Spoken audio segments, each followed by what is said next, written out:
Welcome in, everyone, to Mark Rogers TV, the voice of college football on a Friday night call-in show live stream. Surprise, surprise, surprise, surprise. As a TV Marine once said, who would that be? You can leave your response in the comment section below. Who would have said that back in the mid to late 60s? Surprise. Anyway. Don't want to sound like Bobby Durkins on here. Mark Rogers TV, the voice of college football from an undisclosed location. An undisclosed location that I have reported live from in the past. Maybe not this specific room, but reported from the past. We've got 5 on the line very quickly, so welcome in. We'll talk some college football tonight. Follow me on Twitter. Why am I pushing that? I've got some marketing reasons, specific marketing reasons why I'm pushing Twitter and will continue to do so. I've got some folks looking at me and they want to see the call to action on Twitter. So this is what I'm asking you to do. If you're on Twitter, just follow me. It's not going to hurt you to follow me, even if you could care less what I have to post on Twitter, which I typically stay away from conversations and debates and discussions and arguments on Twitter. I'm not a big Twitter guy, but I do post some of my content, which of course you don't need to see on Twitter as well. You see it right here. But again, if you love the channel, love what we do, love the comment, the discussion, the debate, analysis, and believe in what we do in building, we're in the process of doing this right now, building what we believe is going to be the best platform for college football anywhere, starting here on YouTube. That if you believe in us and what we do, then follow me on Twitter. If you don't have a Twitter account, just open a Twitter account, follow me, leave it alone. That's what I'm asking. Right here, Mark Rogers TV, the voice of college football. I am not going to follow you on Twitter unless you ask me. No, I'm not stuck on myself. I'm not stuck up. But I don't follow anyone on Twitter who's not either a personal friend or business with some level of influence, unless, since I'm asking you to follow me, if you want me to follow you, just let me know, and I'll follow you. Follow me. We've got the Super Chat available. I'm taking calls. I am taking calls. I may have to get the phone. I forgot the phone. I'll take calls at 860-325-3687. Informal show tonight. No microphone. Secret location.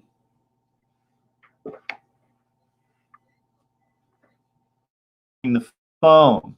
So, pardon me. 860-325-3687 to talk college football. And, of course, we'll talk about anything.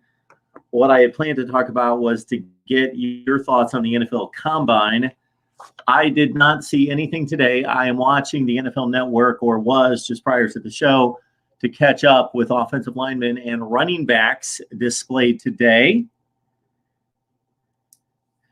And I saw the offensive line rundown. And also, we're going to look at week 1 of the college football season. I will be posting a video in the next several weeks in which I will run down my top 10 non-conference games for 2020 and my top 10 conference games of 2020 right here at Mark Rogers TV, the voice of college football. Can you believe how much spring football we've covered already? Spring football hasn't started, but in previewing the position battles across the nation, we've already hit on or are soon to be posting Alabama, Auburn, LSU, Georgia, Florida, Kentucky, South Carolina, Clemson, Florida State, Miami, North Carolina, Virginia Tech, Ohio State, Michigan, Penn State, Minnesota, Oklahoma, Iowa State, USC, UCLA, Washington, Arizona, UCF, and Notre Dame. Are there powerhouses not listed there? Of course. Like to get to Texas A&M. Like to get to Nebraska, Iowa, Wisconsin, Texas, and others, and we will get to as many teams as we possibly can. Our number here is 860-325-3687. If you shop on Amazon, and we know that most of you shop on Amazon or somebody in the household does. I heard a stat in the month that 60% of the country, this is astounding. This is one of the craziest business industry stats I've ever heard. 60% of the population, 60% of the households shop at Amazon. How frequently, I don't know. But if anybody in your household shops on Amazon, you get the same shopping experience, but you can help us build the channel if you use the link in the description section of any of the videos.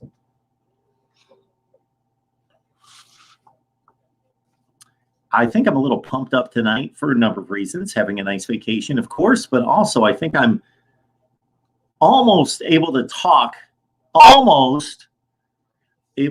better than I have in like a month.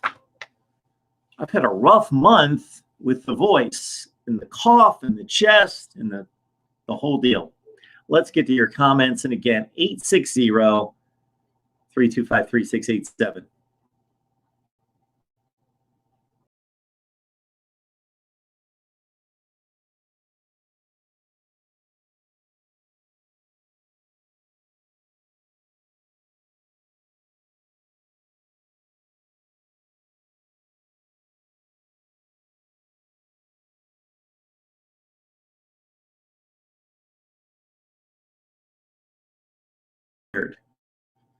I've chat and I blanked out, and maybe I was lost to all of you. I don't know. All right, let's get to it. Ian on the line. What's up, Mark? Ian, good to see you. In recent weeks, you have been a mainstay. Thank you so much for your contribution and being here. Please like the video. Everyone, please like the video. Mr. HD, hey, Mark, what do you think of the NCAA possibly going to allow college football players to wear the jersey number 0? I did not hear anything about that. Why not? Jim Otto could do it. Anybody could do it. And if anybody in the live chat knows who Jim Otto is, I will be impressed. Otto is a member of the Pro Football Hall of Fame. So Google him. I've got no issue with that. It's just a number. Just a number. It's probably to, number one, just make it a little bit more fun for the kids, for who is going to be able to wear that number at a particular school for the first time. It's also a way of eliminating one other possible double up, as we see this all the time. So, for example, this year, think about this happening in the NFL. Of course, it's because of the size of the roster. This is with every team, but I'm going to give you one example. At Ohio State, Chase Young, number 2. We're talking about arguably the best defensive player in the country. Number 2 on that side of the ball. J.K. Dobbins, number 2. One of the top 5 or 10 offensive players in the country, also wearing the same number. College football teams have to be careful in assigning those numbers, that they don't assign a number to a particular player who they may want to move. I cannot think of the Clemson wide receiver that back, and he turned out to be a really good player, played impactful, meaningful starting minutes for them this year. Oh, shoot, I can't remember his name. Clemson wide receiver moved to cornerback in spring practice. So anyway, you don't want to do that if you're going to have a numbers issue, jersey numbers issue. So I've got no issue with that. Jim Otto is your guy with the Oakland Raiders. Stone Cold Sassafrasa Squatch, good to see you. Nate, we saw you over on Pigskin Pete's live stream, which I was just hanging out after having a, believe me, very, very, very delightful day. And I was just hanging out and listening to some music on YouTube. Came across Pigskin Pete's live stream. Checked that out for a few minutes and Nate was on there, and I said, you know what? Nate was on there, and somebody else was on there that I'll probably come across. And I said, you know what? Let's do a live stream tonight. I've got a little bit of time. Hater was on there as well. Good to see you. Hater Null Nation, anything you could do, sir, to push our Florida State live stream, please do that. Please let everybody you know who loves Florida State football, who loves college football, because as you know, we've got all fan bases in these live streams. Every Tuesday night at 7 o'clock Eastern time, we talk Florida State football. And, you know, we've got the Ohio State live stream every week, but we can't nail down a time, but we deliver everything with Miami. And as you can see, I'm trying to hit this goal, giving you a dedicated hour out there to hear from the best bloggers, broadcasters, writers on different teams. If I was doing this full time, which I really am doing it full time when it comes down to the hours I work on here, but if I was doing it, if this was number one priority, who knows how many live streams I would do. I'd probably do, maybe I would do 3 per day. We could get in 15 to 20 teams a week, dedicated every week. You could count on them. But as it is, Ohio State, Florida State, Miami. And if you would like to know why, it's because of a number of reasons. Popularity, obviously the popularity on the channel, but also just the relevancy in college football. Florida State, Miami, and Ohio State are big. And then also it has to do with the regularity and consistency of the guests that I can get on. And so for the past 3 weeks, we've delivered Notre Dame live streams. Notre Dame might be the next one. Not a lot of people watching that at this point, but you got to start and then try to build it, be consistent. Notre Dame at 6 o'clock Eastern time. Now, as soon as I say that, I'm going to be out of town this Monday night, but we're hoping to still deliver Notre Dame football talk live Monday night at 6. But man, in recent weeks, we've done Florida live, Clemson live, Auburn live, USC, UCF, Notre Dame, Virginia Tech, and some others that I'm forgetting. Good to see you. Like Ian, it's really just in the last few weeks, Ryan, that I've seen you show up time after time after time on the live stream. So thank you so much. I would love to know. I know who you root for. I can see it in the next comment right there. Go Buckeyes. But Ryan, welcome to Mark Rogers TV, the voice of college football. It's great to have you. Please let me know how long you've been watching. I'm always interested because sometimes I'll see them for the first time comment and I'll say, how long have you been watching them? And they'll say, no, I've been watching for 3 years. Just don't comment. Someone just gave to the super chat. Thank you so much.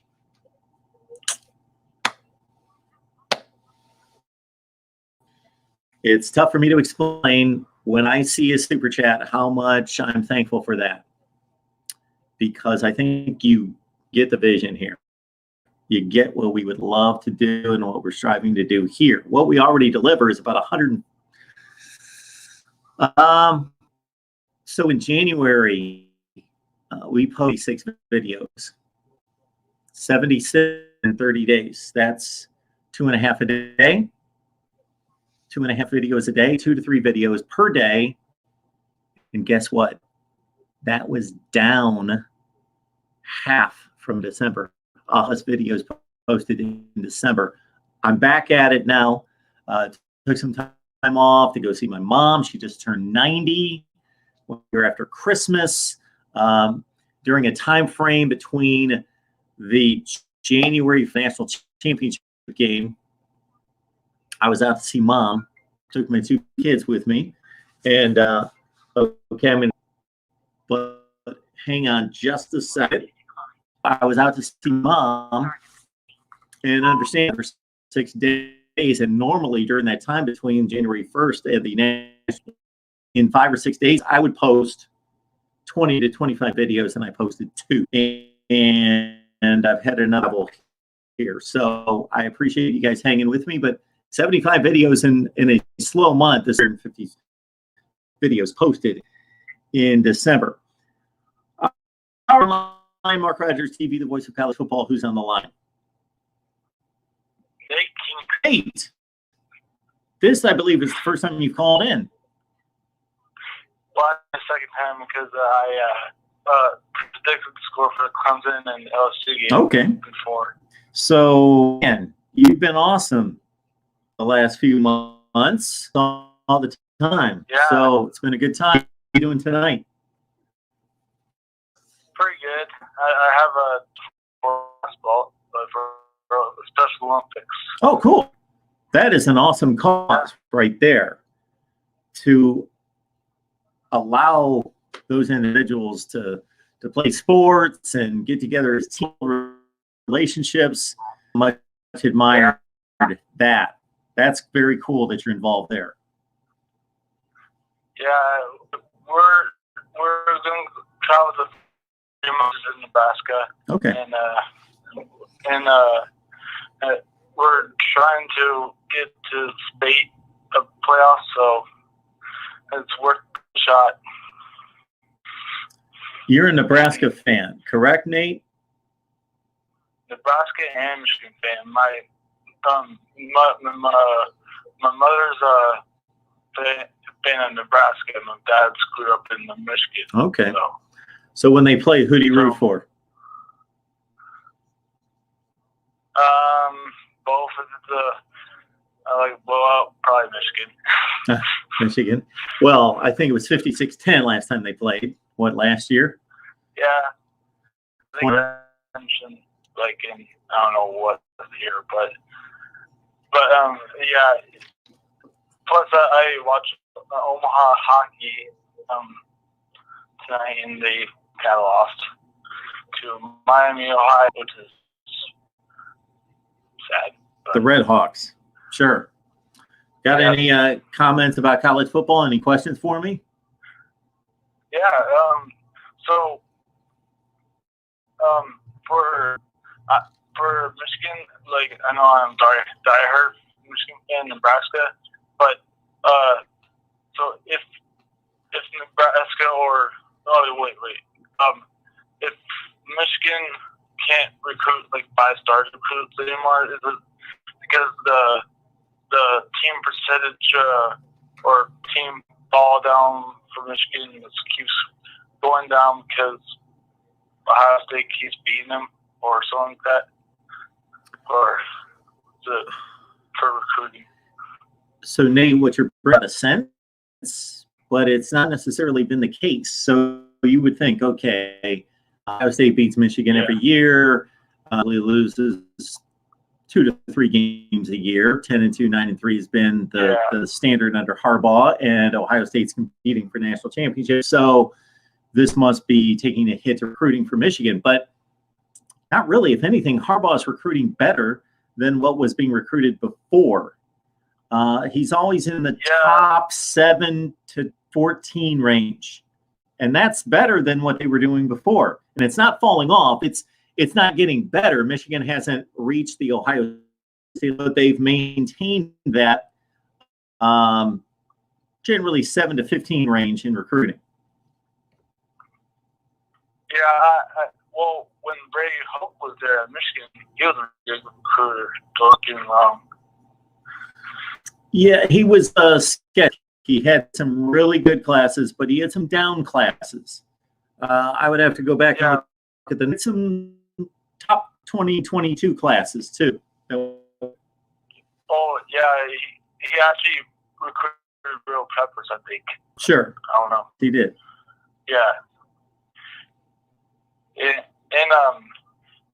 plus for all the schedule for Michigan and Nebraska, it's kind of tough for Michigan too, because I said that, like he said that for from last year, this year's going to be a really tough one.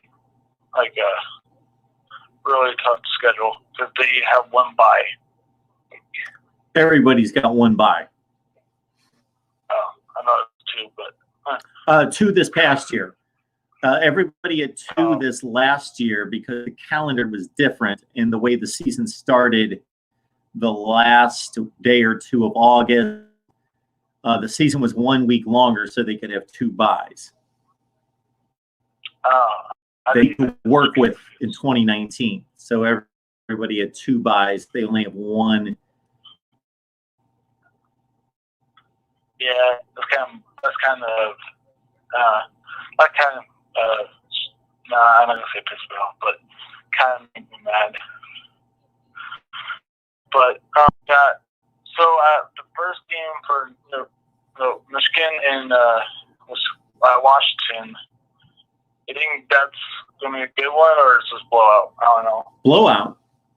In what direction? No, I do not expect a blowout. Well, yeah, I don't want to blow out either. I just want like a good game, like it always been. That's the first time they've met, I think, but I don't know. First time they've met? But, well, in a long time. They played in back-to-back Rose Bowls in the early 90s. Yeah, I wasn't born there, but I wasn't born then. I was born in 2001.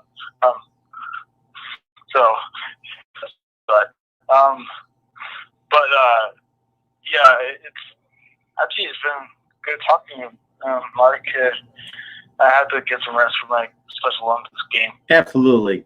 Have enjoyed the time, and certainly we appreciate what you do with that, and it's great that you're able to get out there and participate. So thank you so much, Nate, for your support, and we will talk to you soon. Talk to you soon, Mark.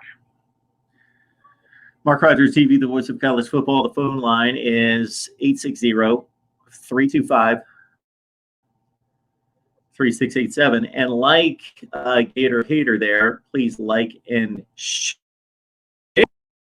the video. We had Joe Hunk on from the Fallout, 7-4 to talk Auburn football, and not many people. We did the live stream and it was at noon. And I did well as I should. But, man, you talk about Auburn football. And Joe Hunk, a radio person, he's just the reason I bring that up is, Joe Hunk said at the beginning out there, the videos, please share the video. Completely right. Because you reach people in social media. That's on Facebook, Twitter, wherever. I have no idea who I am, and I can't reach them. So thank you so much for sharing the videos the whole nation did right there.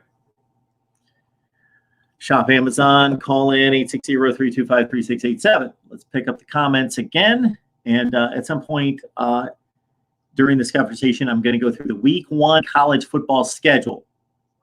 When it comes to the NFL Combine, if you have anything to contribute, let me know. I didn't see the Combine. I love the Combine. But I am spending time with significant other and was having a good time today and yesterday. Did not see any of the Combine. I saw a little bit, not enough to comment on. And now I'm catching up on the NFL Network, which is on right behind the camera. Catching up with the NFL Combine, running backs, offensive linemen today.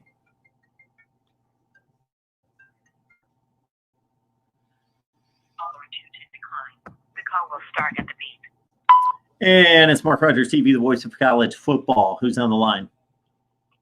Hey, Mark, this is Chris. I was just calling to talk to you about the SEC West. Hey, Chris, how are you? All right.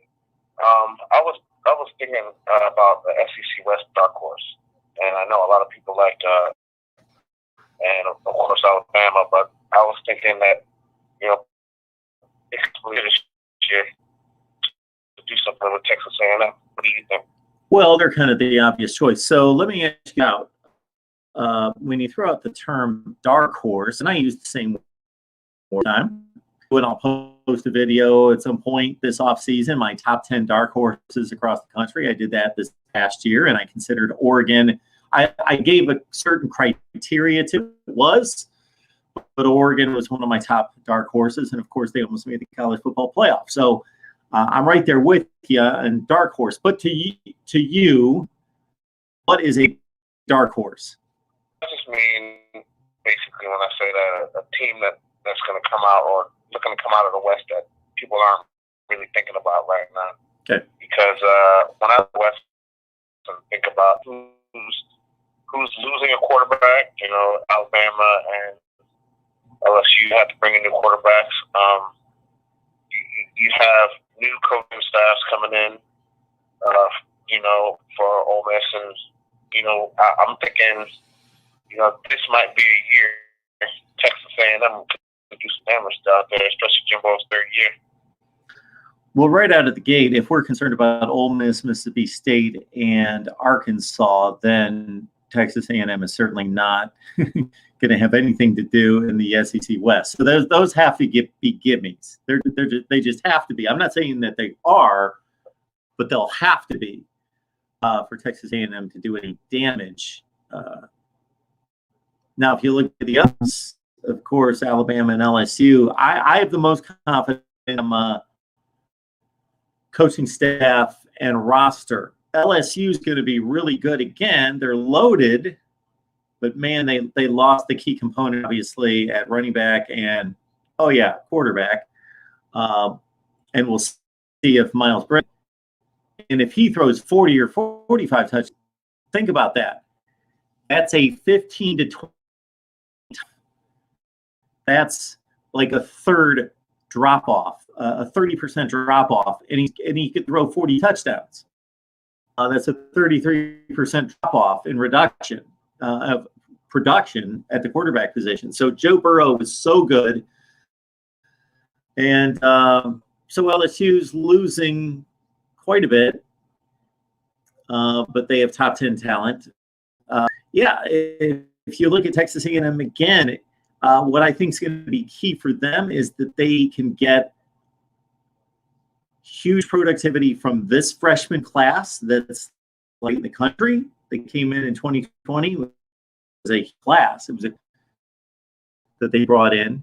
That's super chat. Whoever just get your contribution posted very soon. I can't see who it is right now.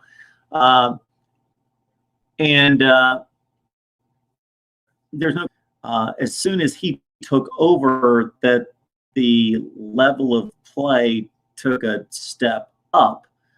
Now, obviously, this past season, they disappointed a number of people, including me, because they just could not play at that level against anybody. I thought they'd break through and beat somebody out of the Alabama, LSU, Clemson trifecta, that they would beat somebody, Georgia. I know they came the closest against Georgia, and then they really let down against LSU. Yes, Texas A&M has a top. If Jimbo Fisher if he really can coach, and he has a coaching staff that is really that good, they should compete. They should this year. That's the next hurdle. Get past Auburn. Be better than Auburn. Yeah, I'm thinking with the way it's scheduled, how Alabama's playing Georgia early. That they have a chance to get out front, and I look at that as the big game. I don't. There's so much overhauling that's happening. Some of the staffs are on the LSU.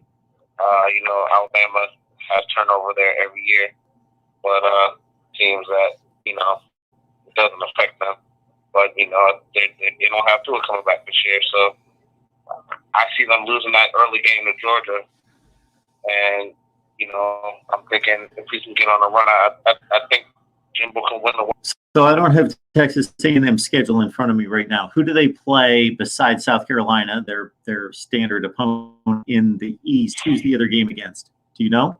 I don't have. Who would it be? They played Georgia last year. They played Florida the year before.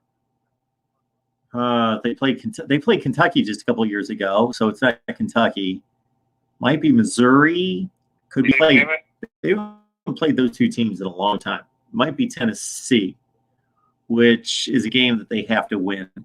Not going to be easy, but they have to win that game. But you make a good. You got to take advantage of when your main competitors in the same division have to play a really tough non-division game. Like Alabama might get knocked off. Of course, LSU has to play, and forget comes up on their other game, Georgia, because they played them 2 years. They played them last year, but I don't have the LSU schedule in front of me. But yeah, Texas A&M.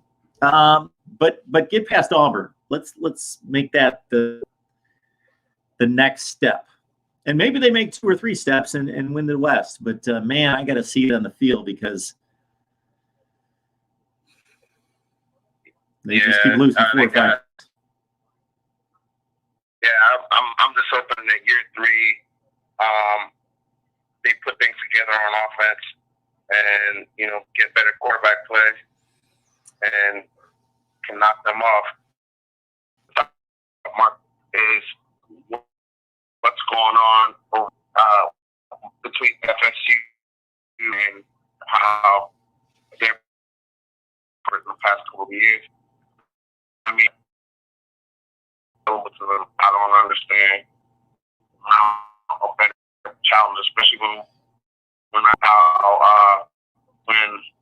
Carolina last with Matt coming in, putting up with such a challenge on Clemson. I'm like, why can't Miami? I don't understand what's going on. With Miami, good coach in forever. Mark Richt was a really good coach at Georgia. I still will defend him there, but he obviously, number one, he put his faith in his son and got in the way of him doing a good job and doing the right thing and really running it like a business for the program. And number two, he wants to entirely bit off more than he can chew in regards to just sheer effort. The top pretty capable coach, but unfortunately 15 years too late. And then the rest of these guys have not been anywhere close to what they should have in Miami. And you run into 4 and 5 stars on every street corner in South Florida and in the entire state, and there's no excuse for Eats to be losing 6. It's pathetic. Willie Taggart was a bad hire. I didn't think at the time it was a great hire. Bad hire. He turned around South Florida. He turned around Western Kentucky and had one okay year at Oregon. And he had an MO of having an offensive line that should be able to take full advantage of Florida State kind of speed. And then they bring in Kendall Briles, and thought that might fix it.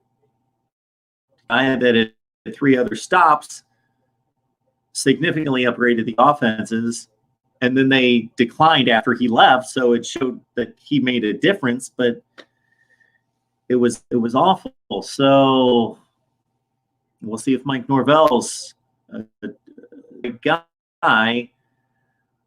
He did a capable job, really good job at Memphis, but my question there is he wasn't the guy that turned Memphis around. Justin Fuente turned Memphis around, turned Memphis from a 2 or 3 win program into a 10-win program, and Mike Norvell just took over and kept it going. So can he reverse it at Florida State? Yeah, I feel as though even with that coaching, I mean, they have talent to at least mount a challenge, make a game closer, respectable. Miami just fell apart last year. And, I mean, I just don't know what's going on with these two teams. When I think about Syracuse 2 years ago, putting a scare in Clemson, and last year North Carolina, I'm like, he's kind of better than them. Yeah, it's crazy. And when you see teams like Pitt and Wake Forest that recruit in the 50s and 60s that can win 7 and 8 games and go 7 and 5 and 8 and 4 and play just as well as Florida State, Miami, or better. That shows you player development. A coach that really knows how to develop players and make marginal 2 freshmen really good, borderline all-conference players as juniors. The Miami players get worse as they go through their tenure there. A lot of that. But I'm excited for ball, and I'll be watching your channel, Mark. I appreciate it, and we will do our best to get to Texas. We'll sparse on Texas A&M for the last several months. Flag down some Texas A&M folks. All right. Have a good night. MarkRogersTV College Football. Benjamin Bennett, what do you think of Florida starting for 2021, first in the SEC? I don't think much of it because it doesn't matter at this point. It's a good start, and it's important chips and get those initial commits. If somebody could deliver to me the stat on commit, let's see, we are, for 2021, it's March, basically. We're 9 months before the first National Signing Day in December. 9 months. Those commits have to hold for 9 months. I would love to know the stat. And does it exist? No. It's been to run the numbers, I'm sure, or we would talk about them. We would have them somewhere. The numbers to say this percentage of commits sign. So out of all those great commits, first in the SEC right now, sign. I'm guessing a little over half. You're going to get 40% on those, probably. So it's good. It matters, but those recruiting rankings are going to shift tremendously. The important thing for Florida as well. But Dan Mullen might be a good enough coach and be assembling as good, if not in Georgia, to be able to make up that difference. They only lost by a touchdown this past year. They eliminated the loss that they had the previous year against Missouri. Dan Mullen's first year, that was a giant step, going 10-3, winning a big bowl game.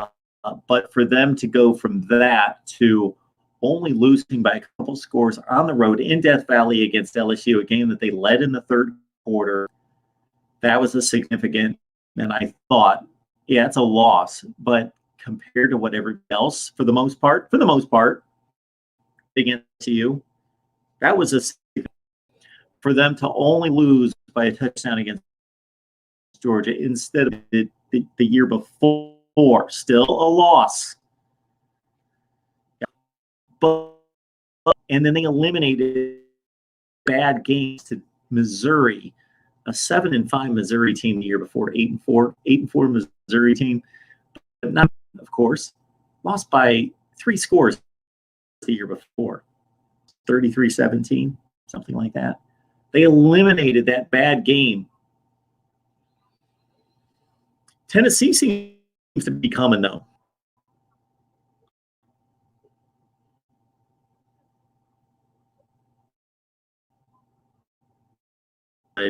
Hockey. Sorry, Nate.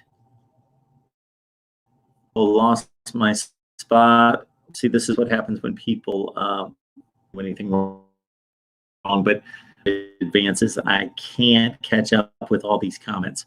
Okay. To get them to the screen. Ryan, basically, he's just so depressed about losing to Ohio State that he is just beating up little brother Michigan State. Talking about Harbaugh, apparently.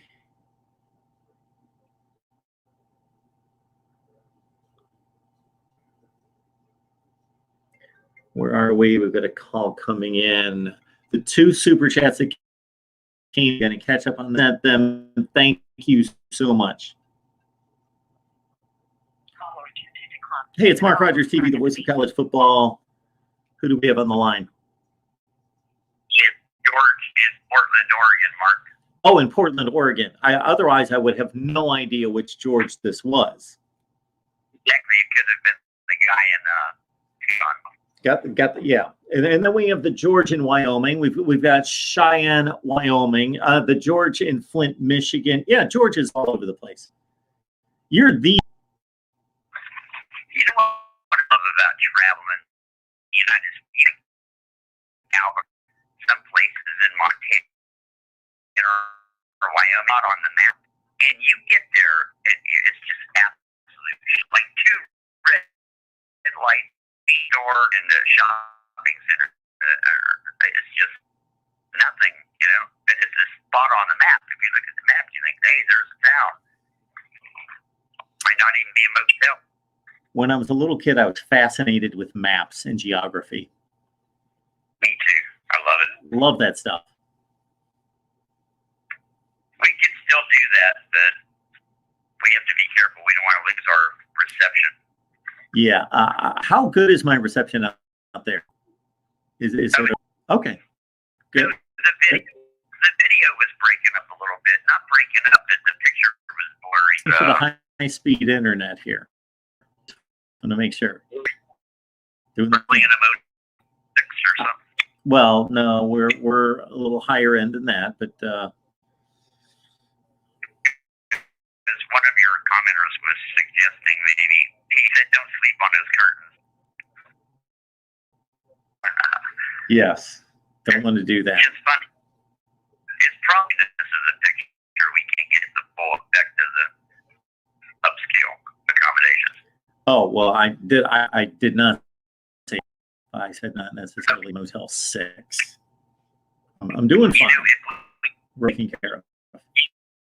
get some super chats in and get you out of there right now. That's what I'm going to use those for. Sure. Yeah. You're like, I could stay at this, or if I had a few super chats, I could go to the Hilton. Use than that. Okay. Anyways, it looks like a great year for football next year. Everybody upgraded. Miami got their new guys. FSU got their new guys. I'm so proud of them. And, the personnel, the players, these teams, coaches.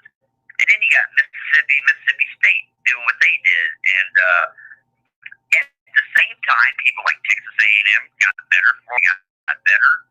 Ohio State got better. I'm pretty sure Clemson got one. So it's just a feast of riches.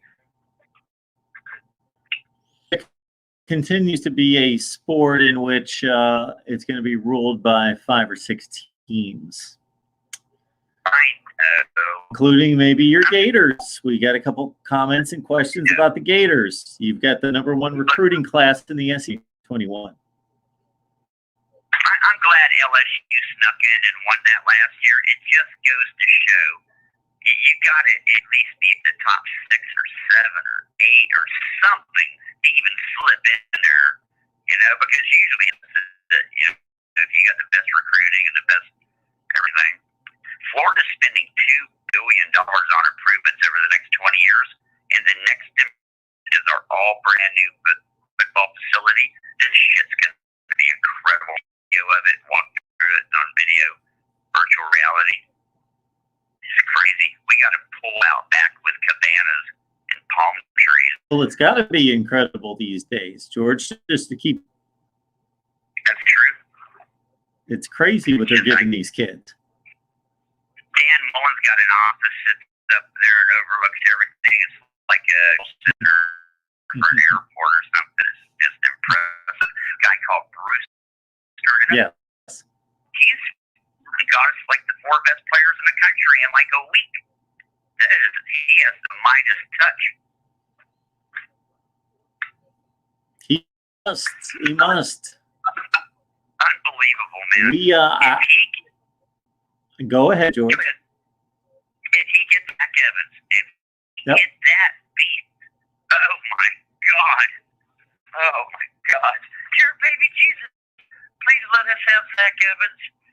We'll straighten him out. He'll be fine. He'll fit right in with us. So, George, I hope that you caught our Florida live stream. That would have been last week or the week before. I don't remember now. We did a full hour live stream on Florida. And then also soon, just in the next few days, we're going to do positional previews, breakdowns on Florida. So a lot of Florida stuff coming. Good. I was working. I painted a 3-bedroom house inside now. I have so much testosterone flowing through my veins right now. I'm pumped. Very cool. The guy paid 90% of it today on a credit card app. Gave us $6,000.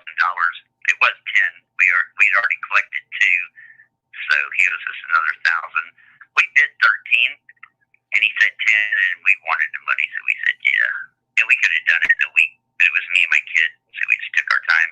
I drink a couple beers every day. Might have taken a puff of weed while I was working. But I'm pretty sneaky about that sort of thing. Nobody knew. All right, that's good to know for any future clients that are listening. I'm 60 years old. I'm perfectly able to self-medicate. Anyhow, it's just too good to be true. The place is secluded, surrounded by a privacy fence in the middle of the suburb. It is just too good to be true. What a fun job that was. Anyway, it looks good. I posted several videos about it, the actual footage. Very nice. When I went in there, I had to spend one whole day vacuuming. And what I was vacuuming was the spider webs off the ceiling, the walls, and everything. It was 100% covered. Then I went outside, took a pressure washer. It took me 4 days because I only worked 3 hours a day doing it because it was just sucked to the outside of the house. It was 100% covered in spider webs. Like nobody had been in there for like 10 years. And if you go there now to look at the house to buy it, you would never be able to tell. You just can't tell it. Like it's going to get a lot of stuff. George, if I take a poll between a college football discussion or a discussion on your painting job, All right. I just disappeared for a while. I wanted you to know what I was doing, where I was. Well, I appreciate that. I truly do. I truly do, George. And, you know, we've missed you. I work so much. I left my phone in my car all day. I didn't even give a shit. Nobody could call. I love work. I love work. I'm a workaholic. Well, I knew you were working because I saw you make several comments in the live chats. Yeah, it's a blast. And the whole college football thing's rolling. I still got the last half of the Gators breakdown with you. And I predict you're going to end up playing us for the national title. And I've already seen people predict you're going to beat us. So we'll see how that goes. Ohio State, Florida. All right. Let's mark it down. That's George's pick. There's national writers that have picked that title. Okay. All right. Love you, man. All right. Thanks, George. We appreciate it, man. Good to hear from you. All right. Good night. All right, George, checking in. It's good to hear from Pigskin Pete. Pigskin, if you're still watching, I very much enjoyed the conversation about albums and bands. I have to admit, I'm a snob when it comes to music. I'm sorry to say that. I think I inherited that from my mom. So my mom, again, 90 years old, God's the best.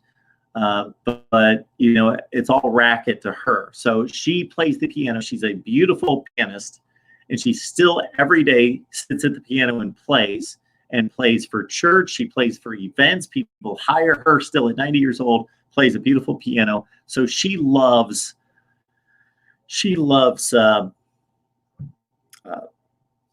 you know, the classics, the true classics. I'm not talking about classic rock, the true classics, you know, orchestra type music, symphonies. We went to a symphony this summer.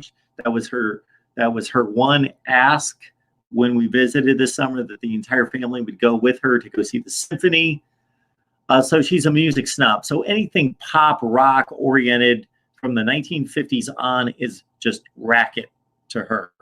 So I think I inherited some of that, even though that's my music, that a lot of it's racket just to me. I'm not saying that's a good thing. I'm just I'm a very selective listener. But that was a fun conversation. So, Pigskin, I got to tell you, you kept my attention longer than probably any live stream in the history of live streams. I usually jump on those live streams, and I don't know how you guys have the patience, but I guess I just got too many things on my mind that I want to do, and I usually jump on these live streams for other people, and it's like a 30-second process. I say, hey, good job, keep it up, boy, and I'm out. But that was a fun conversation. I must have been on there for 10 minutes at least. All right.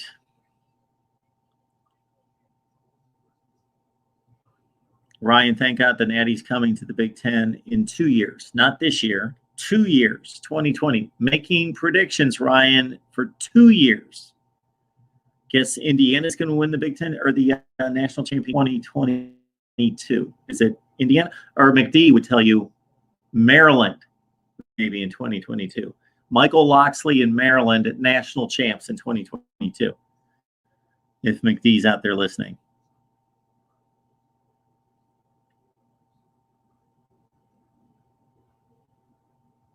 I want to look at the first week of college football and see what we've got, but I want to get through these comments. Stomping Peak. This is the first time I've seen your handle, so you know what that means, everybody. Welcome to Mark Rogers TV, the voice of college football. Stomping Peak, thank you so much for stopping by. Would love to know who you root for. Bama, LSU comment, Georgia. You apparently love the SEC and root for somebody in the SEC. Would like to know who you root for. Like to know who you root for and how long you've been watching me. Which brings me again to Twitter. It was my thought. Now, I have not committed to this, but this is my thought that I would run a Twitter poll. It should be easy. I know that if I commit to it, I'm going to forget.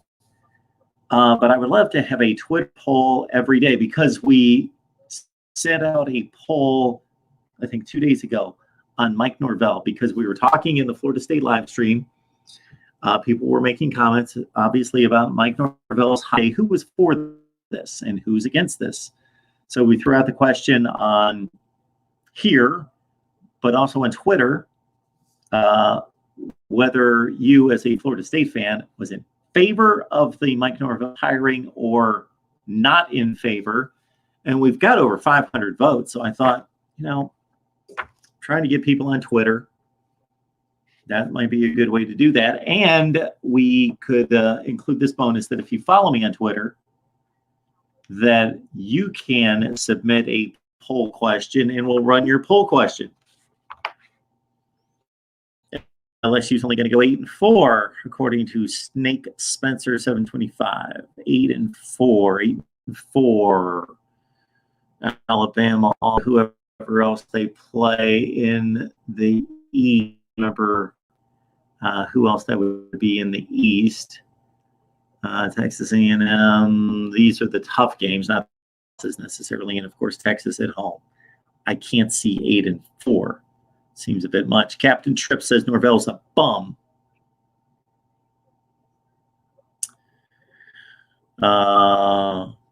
Pinero 5 Piro asked about the Washington game.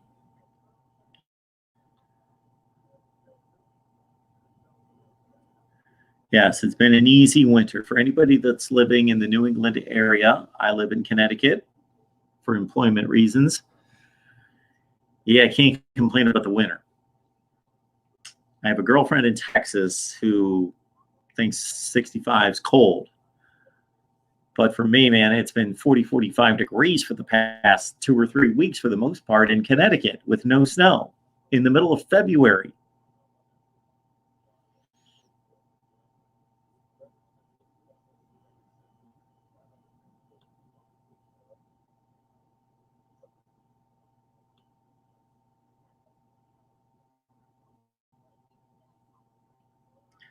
All right. A lot of good personal discussions here in the live chat. Let's get through those.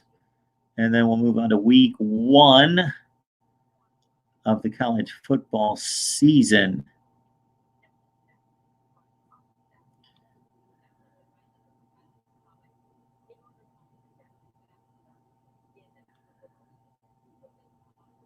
Okay, Stomping Peak. For all we know, some shocker like Minnesota or Washington will win the Natty. We're at a place in college football right now where for a team like one of those programs to win a national championship, I would be shocked. I would love to see it. If you told me in the next 5 years, Washington will win the national championship, I'd say, man, that would be a whole lot of fun to watch. Excluding wanting Ohio State to win the national championship. That would be fun to watch. But you know what? If you're going to tell me Washington's going to go to the college football playoff, I'll say sure. They did it in 2016. They're right now, I'm going to say a changing of the guard right now, because I would have told you a year to 2 years ago that Washington was the best program in the Pac-12. And it would be difficult to argue with. Right now, Oregon is the best program in the Pac-12. Washington has lost 5 coaches in the country in Chris Peterson. Oregon has recruited the top class in the Pac-12 2 consecutive years and a top 10 to 12 class in the country. Washington has not come that close to that standard the past 2 years. So the roster in Oregon is separating from Washington slightly. More experienced head coach in Mario Cristobal just won the Rose Bowl, just won the Pac-12 championship. Oregon is now the best program in the Pac-12. C is still one with the most potential, but Oregon, Washington just went to the playoff 4 years ago. But and that was a great accomplishment. The difference between Washington type school, not Washington specifically, but a Washington type school. Washington. Wisconsin's better than Washington. I will put a little bit higher plane than Washington. Not much. Washington. Minnesota, if they continue to do what they did last year, Minnesota's not on Washington right now, but if they continue to keep it up, Kansas State, when they a long time ago. That's been a while. Man, Kentucky's almost in that place. Mississippi's in that 8-4 kind of place. But obviously a team from the Pac-12 are the big shot of reaching the college football playoff as a second or third tier. Really, we're talking third-tier programs that in Washington. We're not talking Ohio State, Clemson, Alabama. We're not talking Michigan, Florida, Notre Dame. We're talking next level. For them to make the playoff, great accomplishment, and the jump, making the playoff to winning it all. Those 2 games is monumental. It's enormous.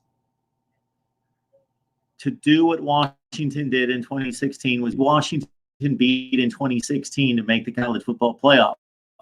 No one really. Who did Oregon beat to almost make the playoff? I know they didn't make the playoff, but they came this close. They lost to Arizona State. See, almost proves my point. But let's say they had beaten Arizona State. They would have made the playoff. Who was beaten to make the playoff? U.S., Washington, Utah. Those are the best teams they played. For a team like that, a program Stomping Peak is mentioning, to make the playoff is a huge accomplishment, but the difference and the jump from that level to win those next 2 games and beat back-to-back Ohio State, Clemson, or Ohio State and Alabama, or Alabama and Oklahoma, whoever, those Georgia and LSU, that collection of elite programs is enormous. Those programs aren't winning those games now unless something significantly changes in college football. The Oregons of the world are not beating the Clemsons and Ohio States 2 consecutive games to win a national championship. Once they reach it, it's tough for them to do. So don't be surprised in the next 5 years if national champions look like this. Clemson, Alabama, Ohio State, Clemson, Ohio State again, or whatever. Something like that. What has it been the first 6 years? Bama, Clemson, Alabama, Clemson, LSU.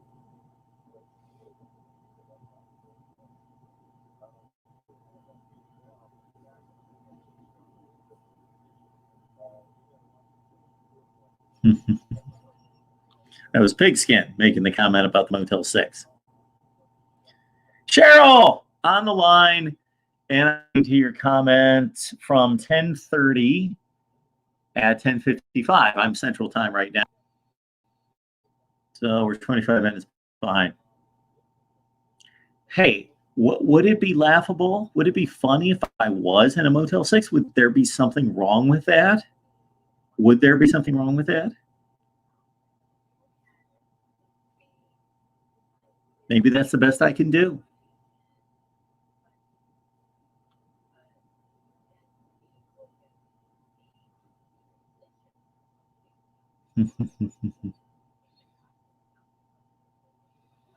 And I'll remind you, the number is 860-325-3688.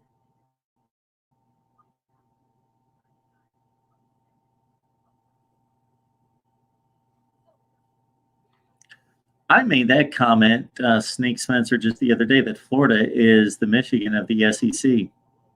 Just kind of came out. Right now they are. Florida seems to have a little, or quite a bit more mojo working for them right now than Michigan. Michigan's settling into kind of a state really good, but where that first few years under Harbaugh, the law rated, they're building, they're pushing, they just got Harbaugh in 2015, 2016. Of course, they came with that much of beating Ohio State. Oh, they're getting there. And their rankings were, and Harbaugh was making a big splash on the recruiting path with all that he was doing, you know, sitting in tree houses and baking cakes and doing crafts with recruits or whatever he was doing. Seems to have just kind of slumped in. Oh, we're going to be the 12th best team in the country. We're going to go 9-3. That's who we are. We're Michigan. We are.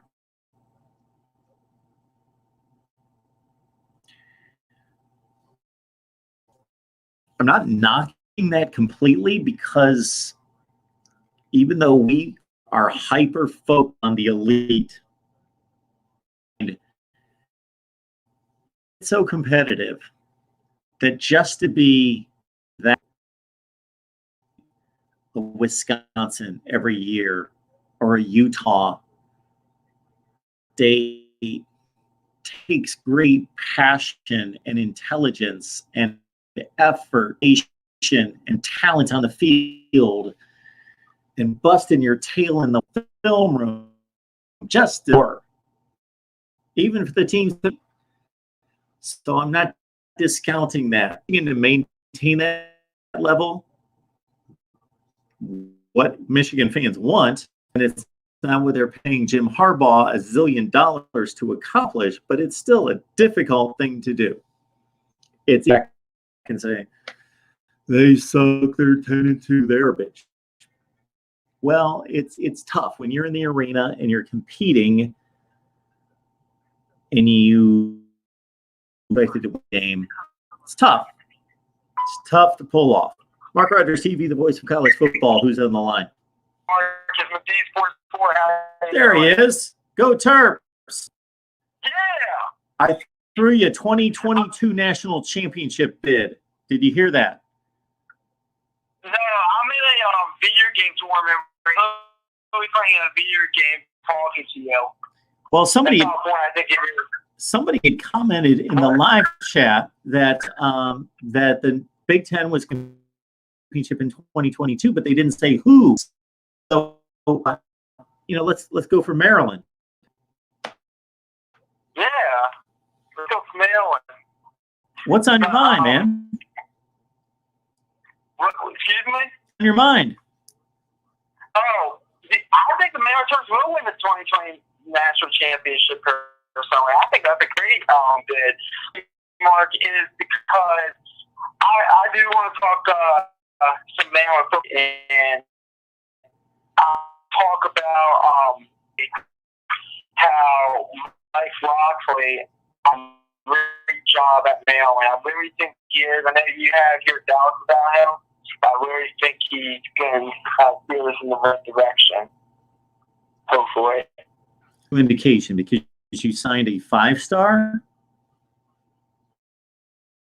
I just talked to him. They said great things about him. Okay. I saw several places. They really respond to him well. Okay, and that's going to win them a Big Ten championship. I think he'll eventually get them there. Obviously, I'll be honest, I don't think we'll be in Ohio State, Michigan, or Penn State this year. But there's other games. I really think they could be a very winnable games. Sure.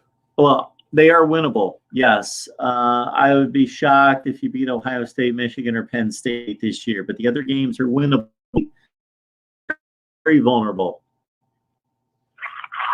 I think I want to know about that hire as well. No, Tucker. I don't think it's a good hire. I understand why you hire him because of him and everything. I do expect Maryland to win that game next year. I would agree with you there. And they overpaid him. They got into a situation where and their number one choice didn't come through. Heard that thought would be interested weren't. They were moving down their list, and then they just thought, man, turned them down initially, and they had to sweeten the pot and tell him that assistance. Yeah, I mean, it's rough. I mean, it was a rough hire. If you were my early Big Ten East things, I would say Ohio State week 2, Michigan 3, between Indiana and Maryland State 6 and that's what I think right now. You can flip even one between Maryland or Indiana. I think Maryland's better than Michigan State in 2020. That might sound a bit of a homer thing right there, but I really feel like Michigan State's going to in 2020. Michigan State obviously lost its quarterback in Brian Lewerke, who wasn't great, but he was serviceable, a gamer, a mobile kid. And on the defensive front seven that, as you know, was one of the best in a year and a half, and even the second half of last season. So Michigan State, yeah, that program is not in a great place. Yeah. I mean, they're better than Rutgers, though. I'll give them that. Well, sure, they are. Everybody is. Illinois is better than Rutgers. Illinois showed a little life last year. That was a 1 year. I think that's a 1 year. I think that's a 1 year fluke. I think they get back to 4-8 in 2020. Okay, I can see it. And also, one other reason, I've been kind of like thinking this. This is nothing involving the Big Ten. This is SEC talking point. Okay. Do you think Jimbo should be on the hot seat? I think he should. I think you mentioned that before. So he gets paid a ton of money. He makes a ton of money. So he should be held accountable for that. I understand. And this is year 3. So let's understand what he did. That in year 1, he went 9-4, won by a ton, which was a slight upgrade from what they had been doing before that. Just a slow ton of 8-5s at Texas A&M. He goes 9-4. Here he goes 8-5 again. He loses to everyone good on the schedule. Really only plays. Alabama killed them. Clemson beat them handily. LSU annihilated them. Auburn even beat them.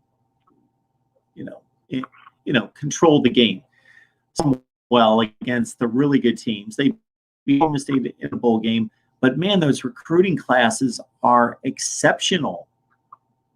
I'd give them a few years. They are. But I get your point. I mean, I'm just for them to go 7, like they could have done that with someone as head coach. Like maybe they won't win the Ole Miss game because that game was close, but they could have done that with someone, in my opinion. That's why I was like, you're really paying this guy all this money when someone and I'll let you go.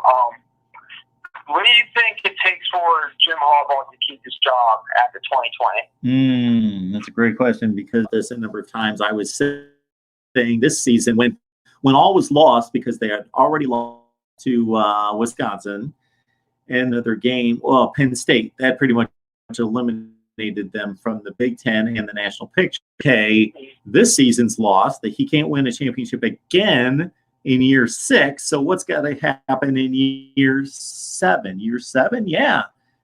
2015 through 19. Okay, his 5th year. This will be his 6th year. What's he got to do?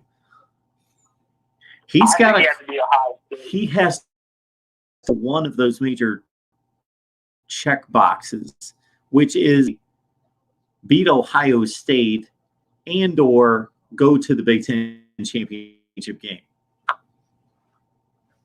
I don't think it's good to the Big Ten championship game as much as Ohio State. And I was to Ohio State. And the thing that really concerns me about Michigan is that the middle of the schedule was very rough. Like they have like Wisconsin. I'll pull it up real quick. But they have like a bunch of tough games in the middle of the schedule. They have like Minnesota. I think it's in there. It's pretty tough. Like let's say. Okay, I have it up. One game against Washington is going to be tough. Mm-hmm. At Michigan State, I do think they'll beat Michigan State. But, I mean, Wisconsin, Penn State, at Minnesota, they could go into that bye. Oh, well, he's done. He's done. 3 and 4? Yeah. Yeah, he's done. Yeah, and they come out of that bye at 3 and 4. If they're 3 and 4, they're not beating Ohio State, so they're automatically 7 and 5. And they may go 6 and 6. He's done. If 4 and 4. Excuse me. If Ohio State's as good as they were this past year, and they're supposed to be number 2 ranked in the country, most likely to start the season, Michigan could be really, really good and still not get there. Ohio State could go 12-0 again, or 11-1. Michigan could go 11-1, and let's say they lose to Ohio State. They're not going anywhere. That would be the only way I could see him keeping his job. Losing to Ohio State and not getting to the Big Ten championship game is if they're otherwise just so good that they win all the other games, but they lose to Ohio State and can't get past the Buckeyes. Yeah, if Ohio State's like an LSU of 2020, if Michigan's 11-0, and it's just a close game, we blame on Harbaugh on that. But they go into their bye week Halloween. They go into that bye 4-4. They get Maryland at home coming out the gate. I still think Michigan will beat Maryland, but man, this bad Ann Arbor, I will be possibly picking the Terps there. Just but we'll see what happens. Of course, I'll call back many times during the show, Mark. If you are not subscribed, I don't know what you're doing. MarkRogersTV is the voice of college football. Thanks for taking my call, Mark. Go Terps. We're winning the national championship in 2020. Make sure, man. Our guy McD giving us a plug. subscribe.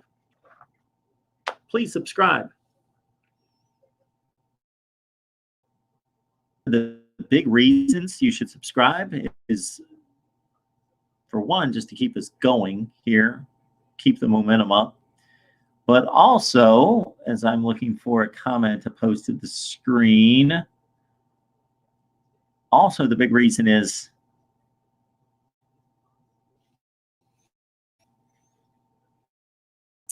so we have dedicated live streams each and every week for Florida State, 7 o'clock Eastern time on Tuesday night. So lock it in for that. Noel Nation will tell you, 7 o'clock Eastern time every Florida State Seminoles live.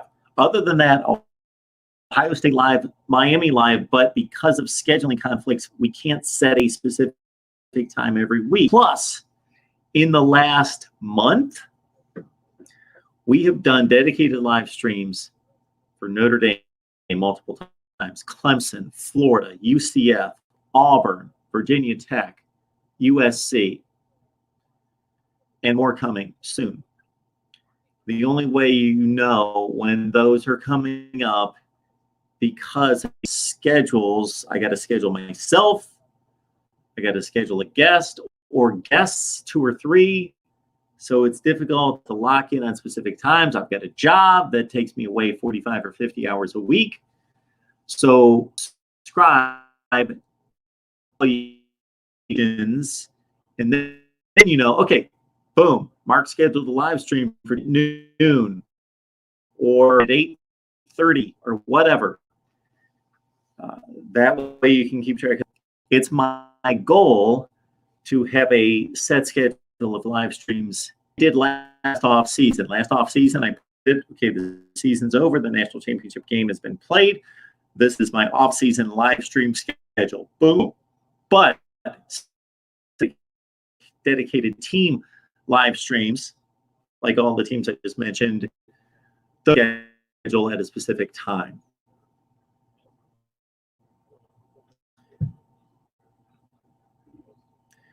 And the call-in shows are going to get better at some point in regards to frequency and consistency and actually having a professional setup with the call-ins. So the other day, and I appreciate the question, what's the vision for the channel? I'll take you through that. We're streaming in which I am just going to talk about Mark Rogers TV and nothing else. So whatever you want in the live stream, in the live chat, but I want people who love what we do here about and what the price is. Might surprise you. Kyle, good to see you. Mark Rogers for VP 2020. Kyle back on the campaign trail.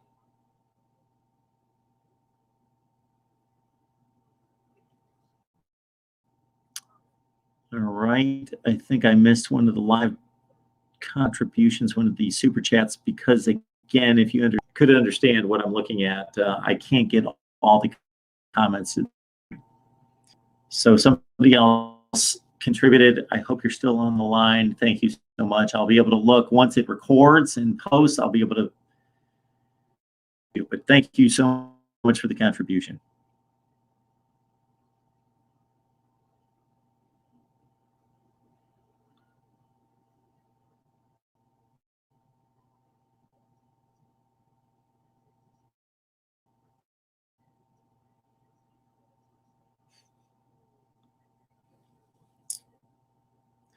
Mark, are you drunk?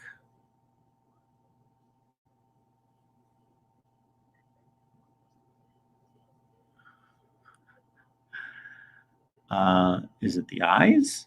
Is it what kind of we've got a Gatorade back here. Is that tipping you off that this tonight is maybe a little too much Gatorade? No, not drunk.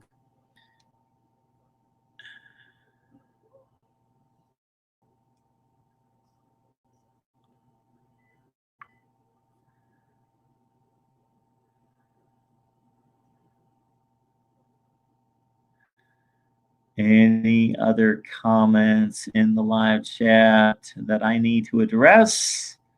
Again, the number is 860-325-3687. I'll get it posted in just a sec. I'm catching up to the live chat.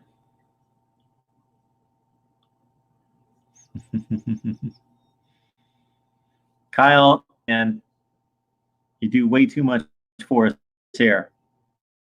George, thank you so much. The voice of college football. People ask me, where'd that come from? It's funny because probably 5 times a year, somebody slams me for that again or whatever, that I call myself the voice of college football. Okay.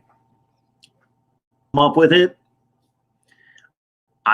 I had several people that I don't know. I'm not talking about friends. I'm talking about people like you that just watch, that like it, like what we do. Just called me the voice of college football in the comment section. And one person in particular, I remember the comment because it was so nonchalant. He wasn't even like pointing out like, you're the voice of college football. He said, Mark, he had a question for me. Mark, as the voice of college football, blah, blah. I mentioned that to one of my friends, and he's like, Mark, that's it. You've had a few people, and then the way this guy phrased it, he just kind of assumed. He just stated it like it's fact. You got to run with that. And regardless of guys of it, and I appreciate that. That's awesome. Because I also emphasize that while, yes, the channel name and my own nickname mantra is the voice of college football, we all have a voice. Voice in the live chat. You've got a voice when you call me, call-ins. You get a voice in the comments section. You've got all sorts of ways in which you've got a voice in this. You guys use your voice as a voice of college football all the time. You've got that opportunity. We provide it right here. I bring on bloggers, broadcasters, writers every day. You guys see the videos every day. 2 weeks, Alabama, Auburn, LSU, Georgia, Florida, Kentucky, South Carolina, Clemson, Florida State, Miami, North Carolina, Ohio State, Michigan, Penn State, Minnesota, Oklahoma, Iowa State, USC, UCLA, Washington, Arizona State, UCF, and Notre Dame. Just in the last couple of weeks. Those bloggers, broadcasters, writers, they have a voice. So we get this voices in. And then my voice. But yes, I'm calling myself the voice of college football. But more importantly, all of us have a voice, and together we are the voice of college football. Because we have so many voices chiming in that we all get a piece of the platform.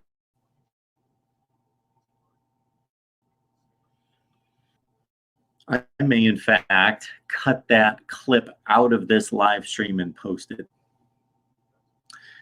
Rubber knows. You will never see a Georgia fan boasting about next year. What if 15-0 or woulda, coulda, shoulda?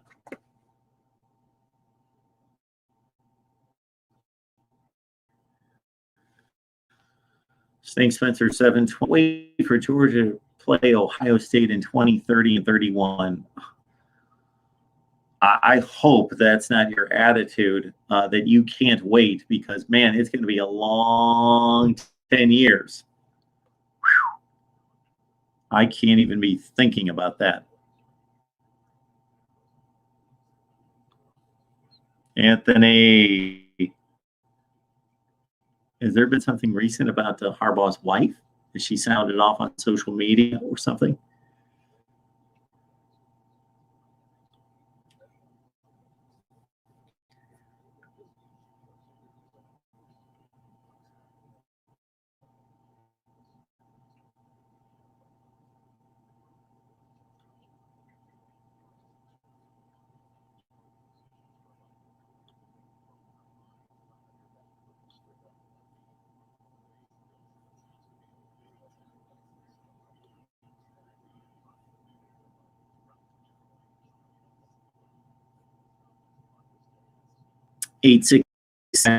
3687, 860-325-3687.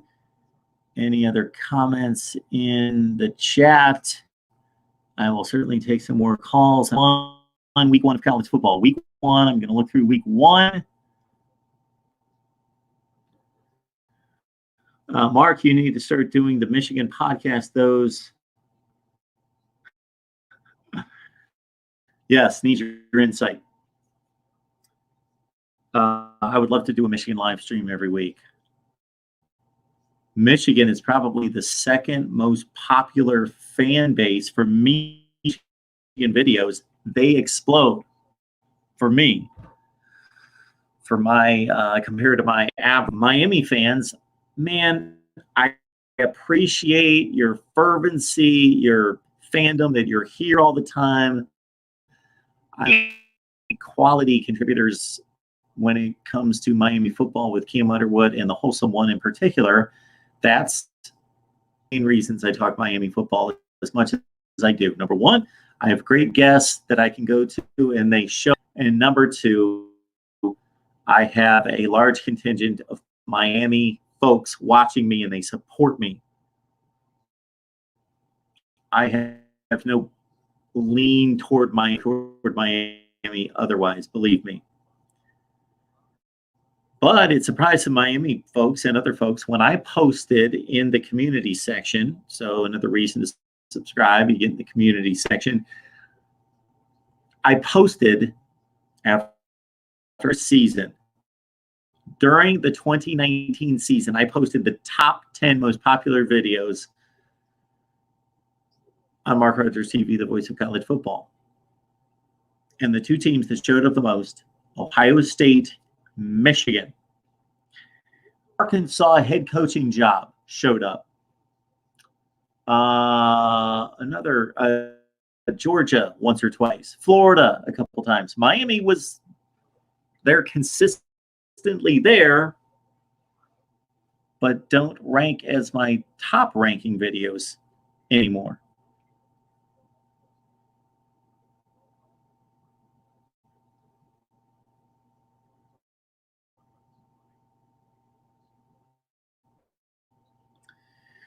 Anthony, Mark moved back to the Buckeye State and do a dedicated Ohio State broadcast. You are far better than most of these hacks we have now. Anthony, thank you so much. Appreciate it. My ultimate goal here is, I got to tell you, Anthony, I love the Buckeyes. But if I talk to nothing but Ohio State football every day and nothing else, I don't know if I could do what Tony Gerdeman and Kevin Noon and Steve Hellwagon do on a daily basis and talk nothing. Well, they, of course, cover the other sports as well at Ohio State, but talk Ohio every day. I could do that every day, but I would have to talk about other teams too. The day that I'm able to do this every time, full throttle, you will see me doing live streams and calling shows like nobody's business. And I will be covering teams, just believe me. If I've got another 45 to 50 hours in my week, and I would do a dedicated Ohio State broadcast, but that wouldn't be the only thing I would do. And then it's the internet, so I don't have to be in Ohio to do that. But it is a good call, Anthony, to have the contacts and to be able to show up at practice and do all those things. Makes sense to be in the Buckeye State. I have thought of two locations that place to locate MarkRogersTV, the voice of college football. Can you guess what two places would be best in terms of college football presence being close? And then if you disagree or have another option, let me know. Let me know in the comments section. So here are my two thoughts. Located like on the south end of Columbus, Ohio. Think about it. Ohio State, then maybe a 3 to 4 hour drive of getting to Indiana, Notre Dame, going west, Cincinnati, Louisville, and Kentucky. Pitt, West Virginia from Columbus is probably a pretty good haul. But West Virginia and Pitt, am I missing anyone? So from, again, even bypassing the MAC schools, from South Columbus, Ohio, I can get to Ohio State, Indiana, named Purdue, Cincinnati, Louisville, Kentucky, Pitt, and West Virginia pretty easily. Days drive to cover news conferences and practices, etc. Or somewhere in like northern Florida, the Panhandle, Florida, somewhere in that range, where I could get to. This is probably a stretch, but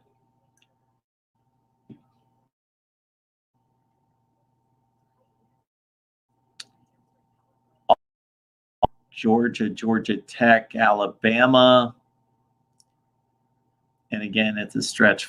Florida, they're probably too far. A good place in there, but I'm just thinking somewhere in there, or maybe in somewhere in eastern to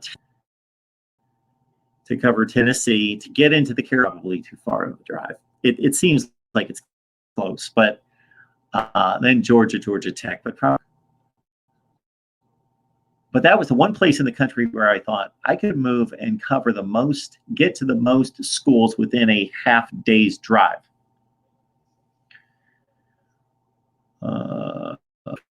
Coverage area. So I used to have a guest appearance on that's on a handful of state handle of Florida. And they would talk Florida State, Alabama, LSU a lot right there, Georgia. That would be a good place. Obviously, that's a mecca for college football. For me to locate myself there.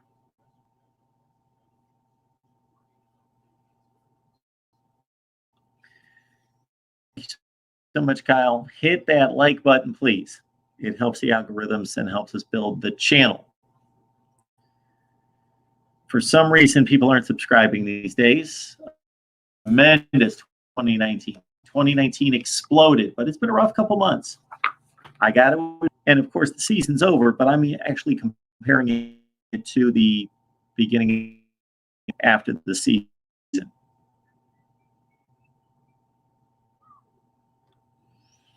How much of a chance are you giving USC to upset Bama in week 1? Let's give them 10%.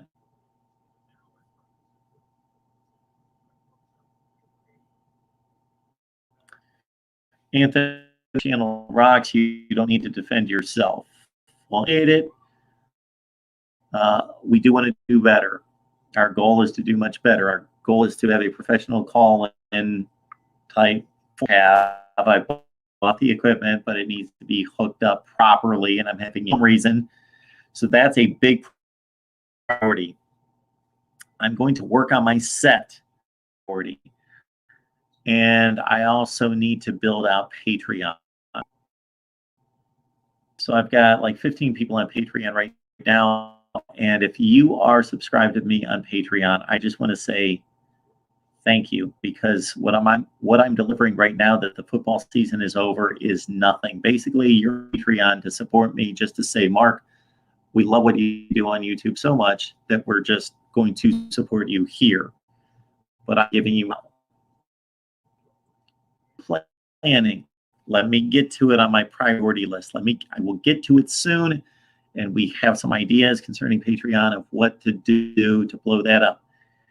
And again, follow me on Twitter. Please follow me on Twitter. If you're listening to me right now, please follow me, just because it's more than you know, especially during this time. And I'm working with some people that are looking at my Twitter following and my ability to call to action. That's what it's called. If you're in marketing and business, you know what I'm talking about. A call to action. So follow me on Twitter. And if you want me to follow you back, please tell me. Otherwise, I'm not going to follow you back. And I'm not following a bunch of people who just are consumers. I'm not going to follow you back unless you just say, Mark, please follow me back, and I will.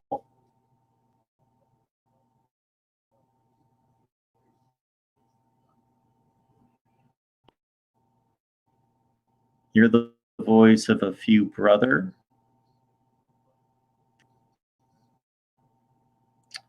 All right. Knows you have obviously not necessarily,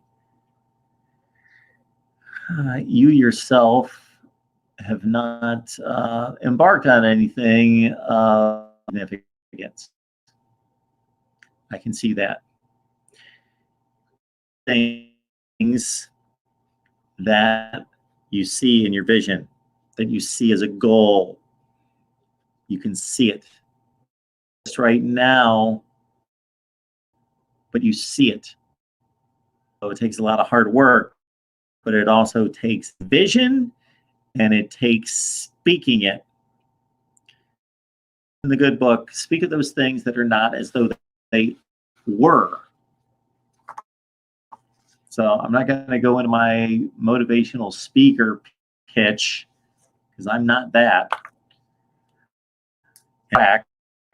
But there's much truth to speaking things into existence. You got to put the work behind it, and you got to. But if you talk what you think is realistic, then you're probably going to fail. And we all fail, but I mean, you're never going to succeed. So yeah, I'll just keep into existence. I'll just keep speaking it. And that you're talking about, rubber nose, the few were once 100. They were once 1,000. They were once 10,000. Now they're with the other channels over 22,000. So is 22,000 a few? Maybe. All relative. Whomever on YouTube that has 1 million subscribers, yes, 22,000 is fairly insignificant, but it's not the 100 or the 500 or 5,000. It's 20, and it's growing. So maybe I'll meant for more motivation. Be realistic. Few, brother. Okay. That down. It was uttered at 11:18 p.m.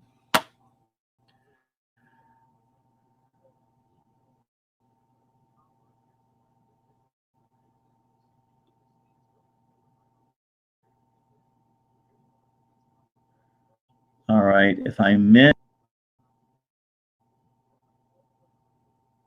or rubber nose, you're proud of me, Mark. Thank you. If that's genuine, I appreciate it. I appreciate it.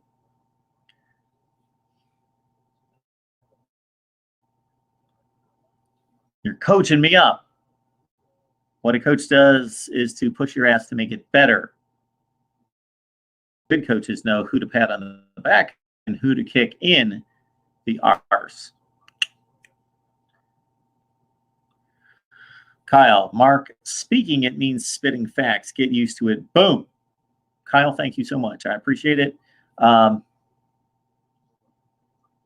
I'm not going to say that I've never said anything on here that was wrong. And I'm not talking about opinion. We all have our opinion. But when I do say this is my opinion, this is what I believe or whatever about a game, a team, a player, a situation, I at least back it up with logical facts and logic.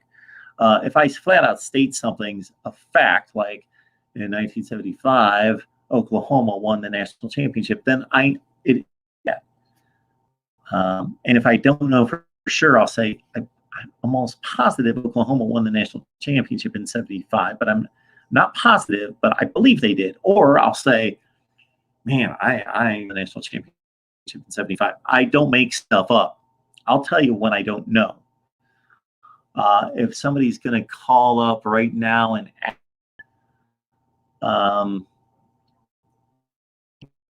don't remember now that let's Anthony performed at the combine today, the Washington State quarterback. So I've been able to tell you where he plays quarterback in Washington State. I watch Washington State play 5 or 6 times a year. Luke Falk before him, of course, and now Anthony Gordon. I don't know. Now, once I see the depth chart, I'll remember. But off second, I don't remember who back for Washington State. So I will flat out tell you that. Even though I'm the voice of college football and I should remember everything, I haven't prepped everyone and every team for 2020 yet. And I quarterback for Washington State in 2020. I won't try to smoke and mirrors that. Mark Rogers TV, the voice. Who's on the line? Hey, Marcus. It's George in Southeast Portland. Don't we have a quote around here? 1 call per night. What's up? Yeah, I feel like I didn't get full value. I went back and watched my portion of the phone call, and the whole thing was breaking up. Oh, my. Yeah. So I apologize to anybody out there that's watching, William, but I'm sure I've been on here for a long time. A lot of people have watched. And I have no idea. So to me, George, let me explain this real quick. The feed looks perfect, but I can't see what you guys see. So I apologize. This is all I can do for this particular live stream. I'm on the road. That was earlier.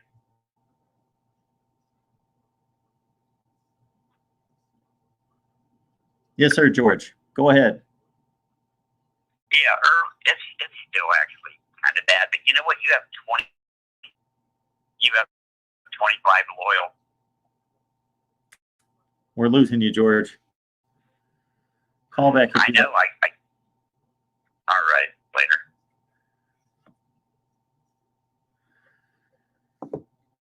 Even closer to George than I typically am.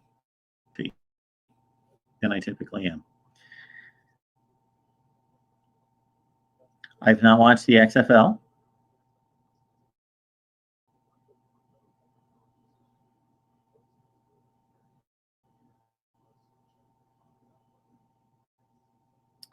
I missed some great comments in here.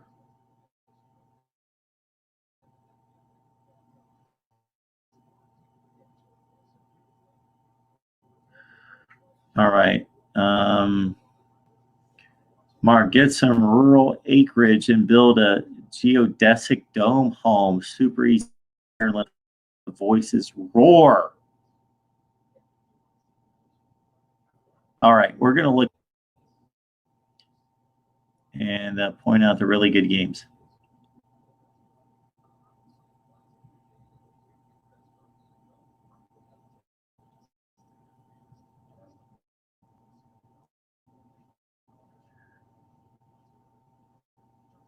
Okay, let's look at week 1. I'm going to have to look this up on my phone. So I've got another laptop and so forth. But we're bare bones tonight. And I apologize again if the feed is up to snuff. George says it right here. Man, listen, goodness. So if he's talking about my subs, I've got 18,000 on the main channel. With the other channels, I've got about 22,000 total. Okay. More than that. 22,000. Everybody gave $1. Oh, my word. The channel we could run. Wow. Okay.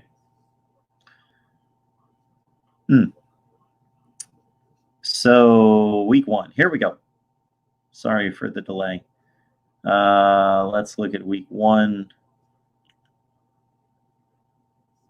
And we know Michigan plays Washington. We know who else plays week 1? USC and Alabama. That could get ugly. 56, and that was a good USC team. They weren't necessarily good at that. That was Max Brown starting at quarterback, right in front of Sam Darnold. Come on, pop up there. Let's look at week 1. Okay, Saturday the 20th. Hawaii at Arizona. Rainbows won that one at home against the Wildcats and Kevin Sumlin. Week 1, Kevin Sumlin coming off a 5-7 season. New Mexico State at UCLA and Chip Kelly trying to win more than 4 games this year. Cal at UNLV, Marshall at East Carolina. Look out for Cal. What a job that's been done up there by Justin Wilcox at Cal. Defensive mindset. They have one of the better defenses in the Pac-12. Got to be a top 3 unit right there with Oregon and Utah. Marshall at ECU, Notre Dame at Navy.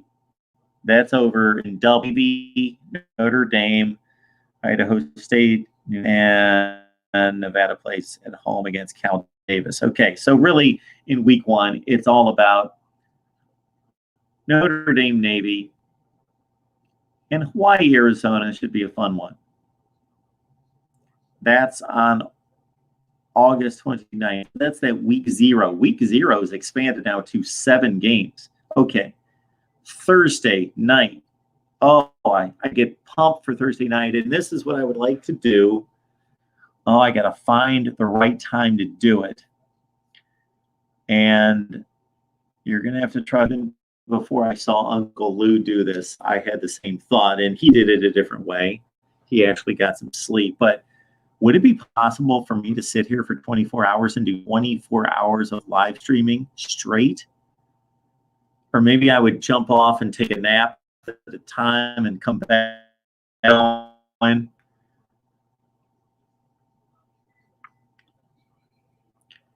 That's good. John, we need a sponsor. Notre Dame Live sponsor. Telling you. Yeah, I know the Wi-Fi must suck. I can't see it. It looks perfect here for me. But yeah, I'm sure it sucks. Again, week 1, week 0, Navy, Notre Dame. Watch your team playing Navy, Dublin. Should be another route. Hawaii, Rainbows won that as a 14-point underdog. Okay, Thursday, September 3rd. And again, I might be insane, but I'm thinking about doing a 24. Well, it wouldn't be a 24/7 live stream. That would be 8 hours, Kyle. There's a 24-hour live stream going into the season. But then again, that would be stupid because if I do 24 hours going into the season, then I'm not going to be watching the games.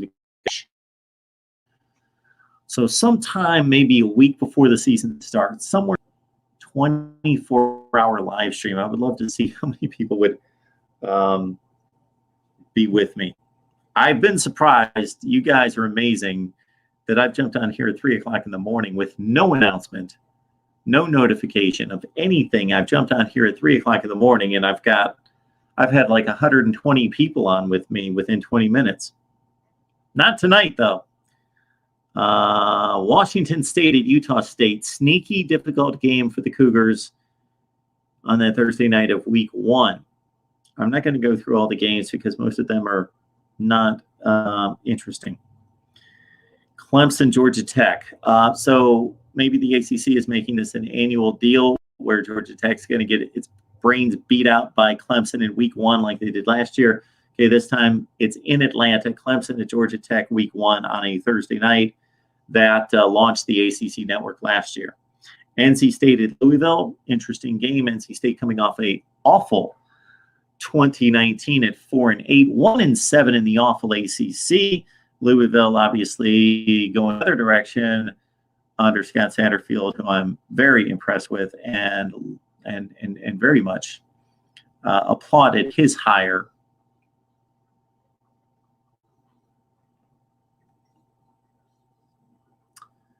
Todd B. Hey, what's up, Mark Rogers? Hope you and the fam are well. We are. We're great. Thank you for asking.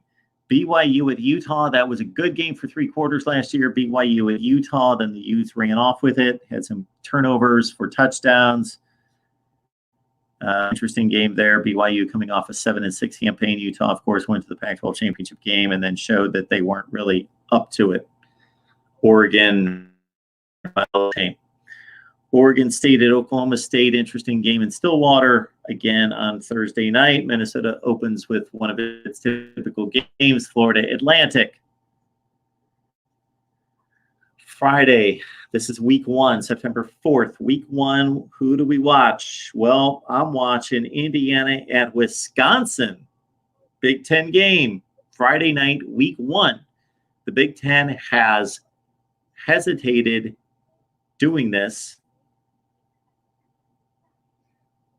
What the other conferences have done in scheduling conference games in week 1. The Big Ten, you play your 3 non-conference games, then you play the rest of your games. They've started to loosen up in recent years. But now they're going full throttle with these conference games in week 1. Ohio State, Indiana a couple of years ago, and now Indiana at Wisconsin. Good game, week 1 of the Big Ten. Syracuse at BC. Love this game. Friday night, week 1. Mac Brown, Sam Howell, Bo Corrales, and company. De'Ami Brown, Daz Newsome. North Carolina at UCF, week 1. That's a Friday night game. So I'm going to watch Indiana, Wisconsin, Syracuse, BC, and North Carolina, UCF all at the same time, week 1. Hopefully those games are split up like a 7, an 8, a 9, something like that. Okay, on Saturday, week 5th. Please like, comment, share the videos, and subscribe. Arkansas State at Memphis. Okay.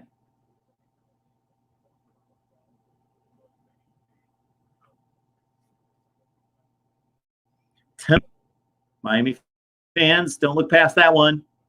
Temple at Miami. You only beat Western Michigan 17-12. You lost to Florida International. You lost to Georgia Tech last year. Temple at Miami. Sneaky tough. We've got a call coming in, interrupting my week 1 rundown. But I'm here to take calls. Mark Rogers TV, the voice of college football. Who's on the line? Mark Rogers, Kyle Pickett, man. Oh, Kyle, how are you, man? Pretty good. I appreciate it. This is, I believe, the first. Call in and say show. Thank Been you. watching for about a year and a half now, and I do believe you should be our vice president. Well, that would be certainly an interesting deal. I would learn a lot. I don't know, but I would do my best. I would certainly need your prayers. Yeah, well, you get them. But I appreciate your time, and I always get back at your show, and I love it. So I appreciate the support. We're doing our best. Thank you, Kyle. Thanks so much for the support, man. You're great. All right, thank you. Mark Rogers. Here we go. Yeah, we're going to fix it one day. We're going to do it. We'll get to it. Mark Rogers TV, the voice of college football. Who's on the line? Oh, all right. Let's get back to week 1.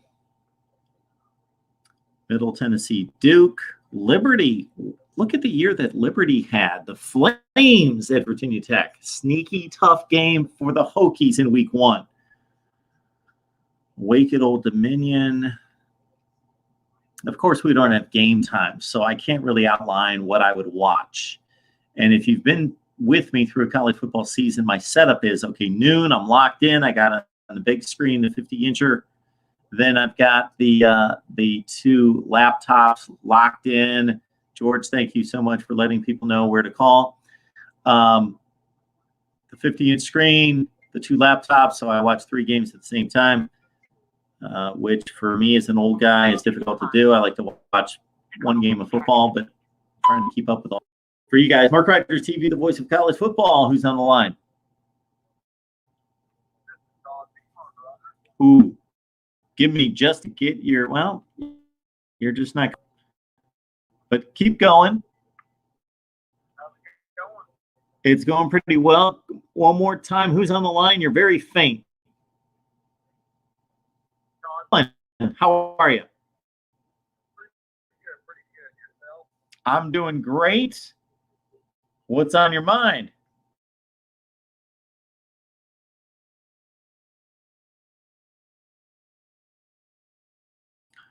Okay, that would be good. Depending on what they have in mind, which would be what? Well, they're not going to make the player leave the field. They're going to let them stay on the bench. And they were whether they're going to talk about taking it like a yellow card, red card type thing.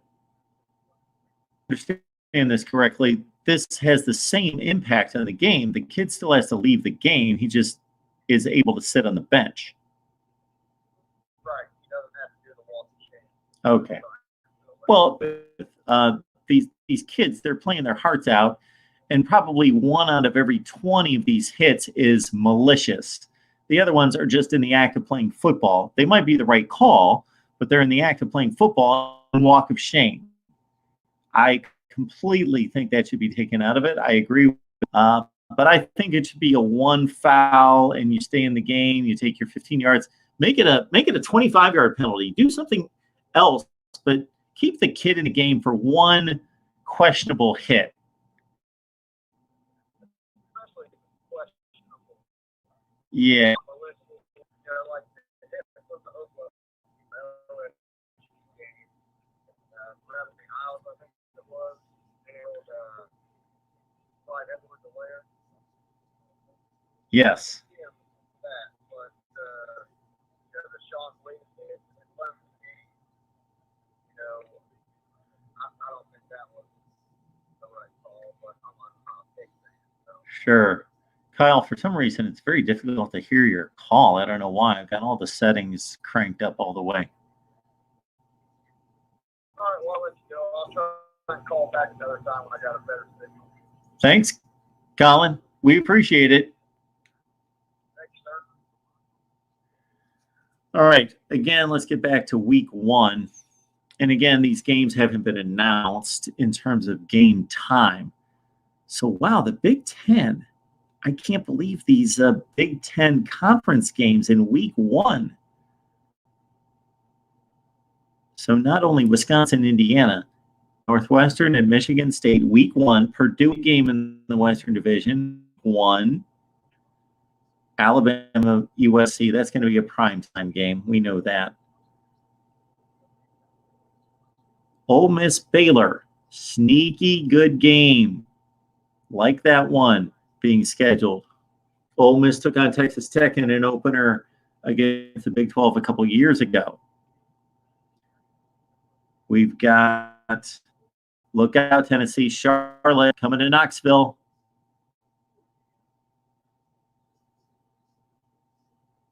UCLA goes to Hawaii. Hawaii could knock off the Pac-12 twice, just like they did this past year. They beat Oregon and Arizona. Hawaii, the Pac-12 killers, could do it again against Arizona, against UCLA. I like this game.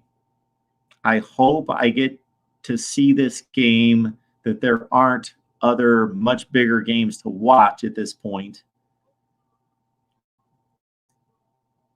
TCU at Cal. TCU very much underachieved last year. They are better than 5 wins. We will preview their quarterback situation and the entire team. I've been on the line with Purple Menace with Rivals. So we'll get TCU coverage coming your way soon. And we'll get you set up for TCU. But, man, they lost to Baylor in triple overtime. They beat Texas. Again, Gary Patterson's a tremendous coach. I've always ranked him in the top 5 to 10 in America. TCU against Justin Wilcox, one of my favorite coaches, who I think is doing an outstanding job at Cal, a difficult place to win. TCU at Cal, week 1. Great game. Under the radar. Michigan, Washington in Seattle. South Florida, Texas. Okay, Florida State, West Virginia, which in other years would be a good game. And, of course, we got this nice Monday nighter. Georgia, Virginia.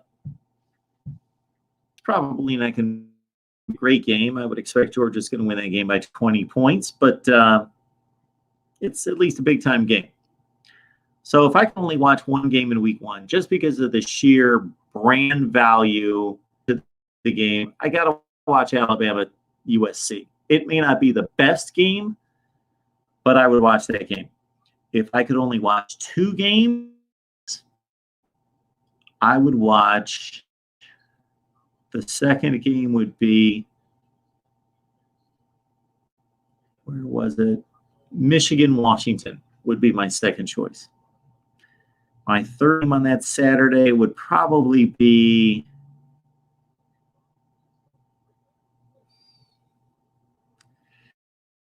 hate to bypass both of those Big Ten games, but there's got to be something better.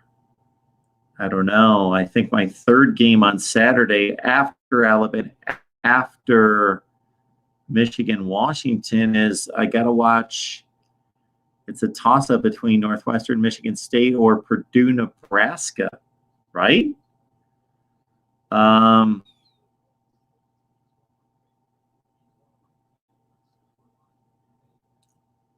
again, well, I like Cal and TCU.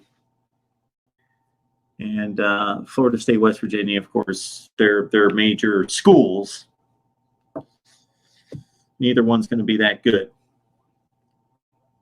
I'll go 8-4. Shoot for 8-4. You can get to 8-4. All right, let's say what John has to tell us here. I wish Notre Dame Navy in Dublin was at 9 a.m. U.S. time like back in 2012. This afternoon start next year means lots of pacing and drinking I didn't have time for with the 9 start. Pacing and drinking. Cheryl, that's the Big Ten. Job, Cheryl. John, the pacing and the drinking, and maybe you can break code this year. Maybe you can break free from that, especially with Navy. Going to do that for Navy, pacing and drinking. Kyle, yeah, more live watches.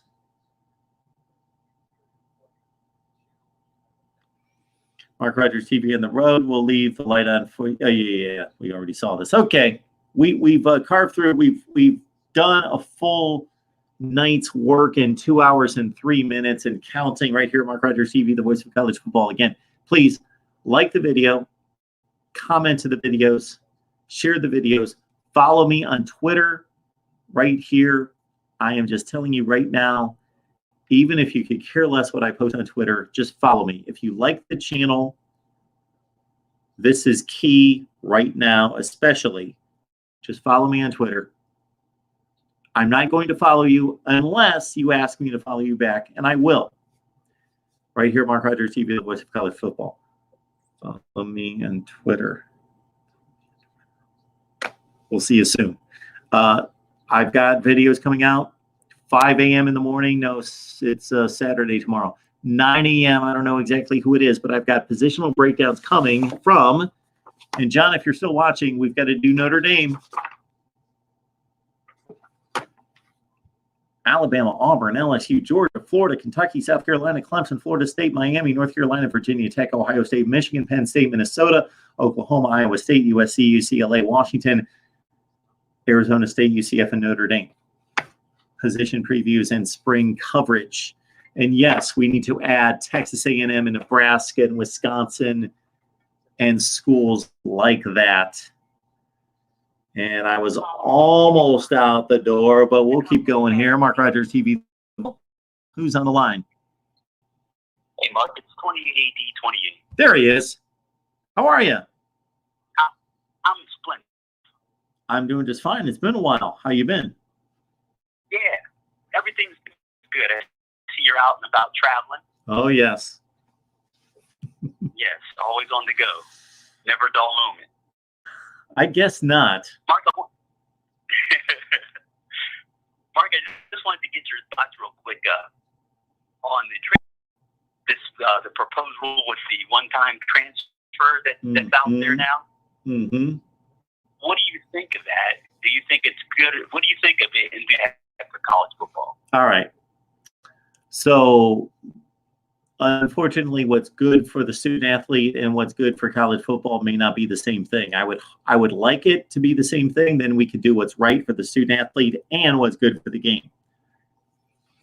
Yeah. Me being selfish as a college football fan, and I think I can speak for most college football fans in saying, don't you love 28-80-28 as a college football fan? And this could be said about all the other collegiate sports, but we love college football here, that your favorite players can ever be fill in the blank. Gators, Buckeyes, Seminoles, Wolverines. That was always in our past. That's what it was in our past. That sure, our favorite NFL players might play for 4 NFL and play for our rival. If we're a Steelers fan, may go play for the Ravens or whomever. But it could always be said that, man, Chris Spielman was always a Buckeye, always a Sooner. He didn't go play for Oregon his last year as a graduate transfer. Yes. But now, the dam's already been broken. Pandora's box has already been opened. And I guess it hits me more and more when I start to do research and look at players' careers and of what the players already at this point have played for careers. And now the news of during the off season of who's transferring, it's like every day for a couple months that we see 2 and 3 players a day transferring.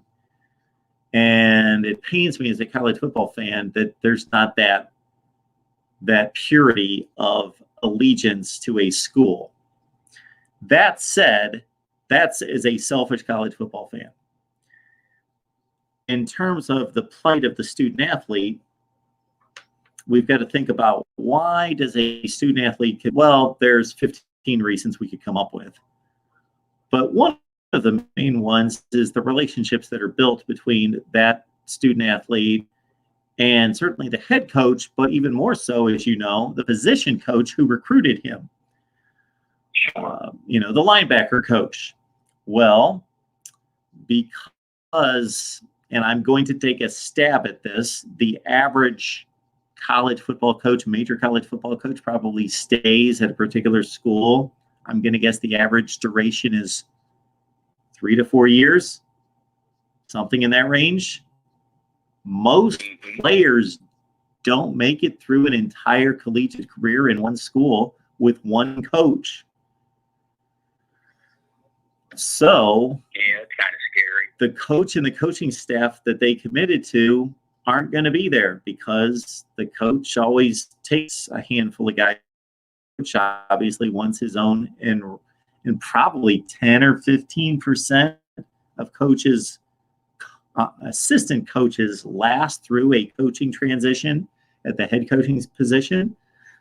Therefore, that player loses that attachment, and one of the reasons and why I'm saying that it are able to make that move, which they, even though most of us feel it a little unsavory sometimes in terms of making these commitments of loyalty to a school, and then 24 hours later they're leaving, it becomes a thing. Shut their mouths.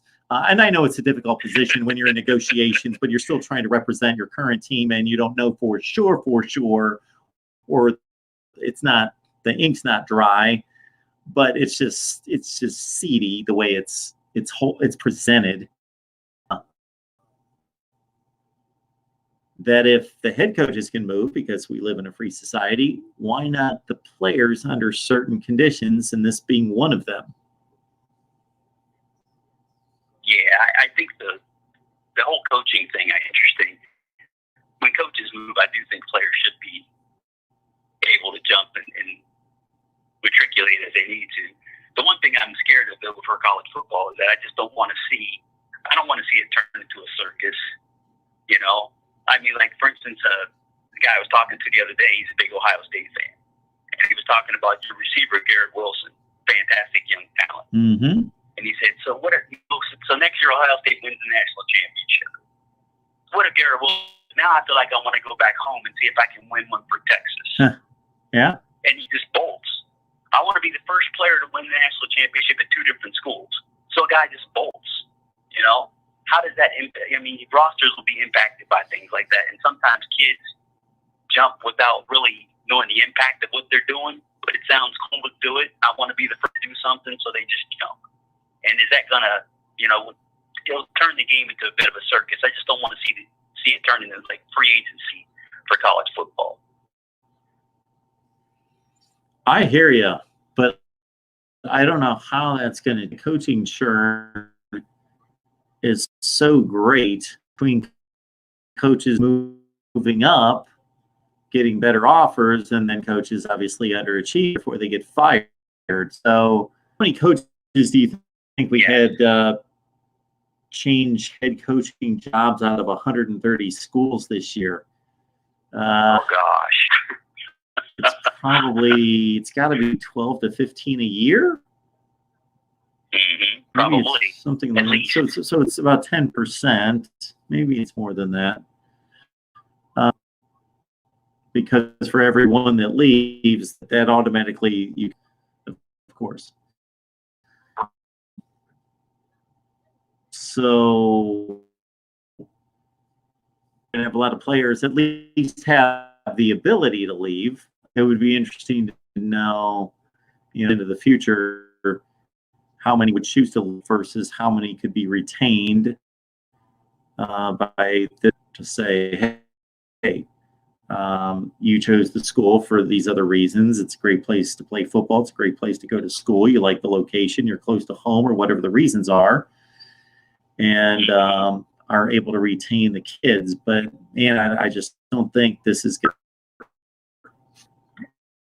Yeah, I'm feeling the same way. I'm also fearful of like your teams that are top schools, so your bottom feeder schools. Let's say you got like Kansas has a running back named Puka Williams with talent. So here he is. He's a 1,000-yard back for Kansas, and all of a sudden he decides, hey, Alabama lost their running back this year. I can just jump and go to Alabama and be a 1,000-yard back for them. Well, how does Kansas ever keep a player? How do you keep that good player without also the impact on recruiting? If your big powerhouse schools never miss in recruiting, which most of the time they don't. I mean, I won't say most of the time they don't. Your state, your Clemson's, your recruit well. In the rare event where they do miss, now you can just sort of wait for, like for instance, Dobbins leaves Ohio State. So what's to stop Chuck Hubbard, a 2,000-yard back, from saying, well, I'm going to go play for the other OFC now. I'll just fill in for Dobbins. When do your great teams ever take a step back so that they can be caught, so that another team can win the conference or make a playoff? You know what I mean? When does that ever change? It's hard enough in recruiting because recruiting is dominated by the elite teams anyways. But then even if you do miss in recruiting, well, I think it depends on the individual. So we'll use Chuba Hubbard as a example. Obviously personally and his preferences. So I hope, if anybody knows him or he would possibly hear this, I'm not offending him in any way he's just an example, just as an individual that whether his perspective would be as others would be, I've gone to battle with my guys for 3 years, even though I may have a better opportunity in regards to winning or prestige. These are my friends. These are my brothers. I'm going to stay here. Or you're right, man, I was not recruited or signed by an Ohio State coming out of high school. I couldn't get to that, but now I've proven myself and they want me. So I'll go there for a year and we'll see if I can play in games and that I'm not going to be able to play at, most likely at Oklahoma State this year. That's an individual situation, but be dependent on whether the head coach leaves. That's what this new rule is all about. Now, players are coming. What disappoints me that in the past, players have had to sit out primarily. 90-some% had to sit out that 1 year before they're transferring when there was not a hardship. Now it seems like everybody comes up with some flimsy hardship. And almost everyone's able to instantly play. Yes.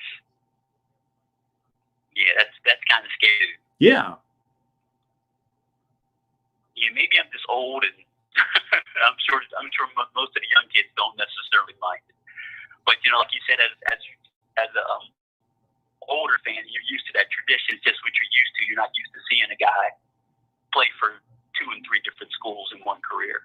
Yeah, just think about all the legends of college football, or just whoever your favorite players were growing up, and just again, we'll use you as the obvious example, Adrian Peterson. Just imagine how much differently you would look at him had he played. Of course, he went early to the NFL, but had he played 3 years at Oklahoma, and then I'm not going to go to the extreme example that he played at Texas his final year, but he played at Oregon, or he went to LSU or somewhere like that. Yeah, sure. Yeah, I knew that would hit home. But, just that he went and played somewhere else. And so his he was definitely recruited by USC as well. So if he had said, I'm going to follow Reggie Bush's offense, follow him now.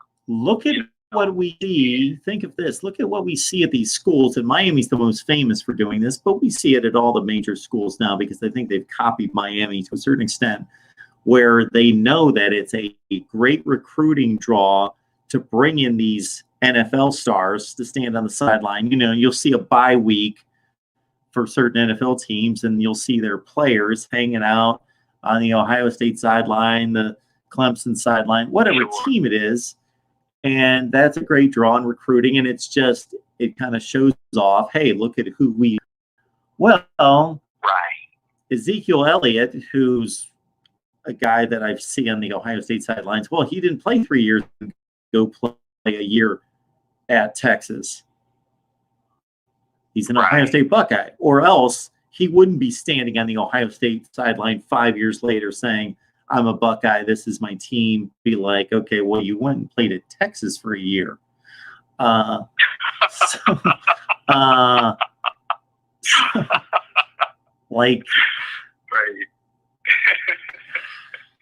right. I don't like it either. I don't like it. Yeah, so there's been some Sooner fans I've chatted with, and they wondered about Monday Night Football. 2 years from now, if Jalen Hurts gets a start, does he say I'm out of Alabama, or am I out of Oklahoma? That's a great example. Justin Fields, Jalen Hurts. That is a great example. Man, you watch NFL games now, and yeah, a little bit.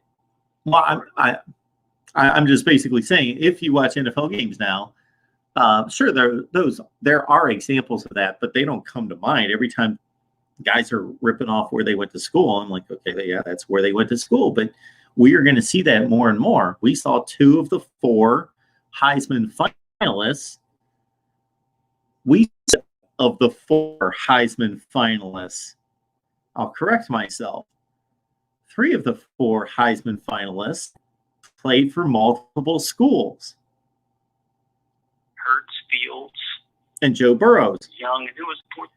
Oh, Burrow, my gosh. Now, of course, with Burrow, in terms of meaningful minutes, he's going to be able to confidently say, Joe, LSU, and nobody's going to squawk at that. But still, he actually spent more time, or as much time at Ohio State as he did at LSU.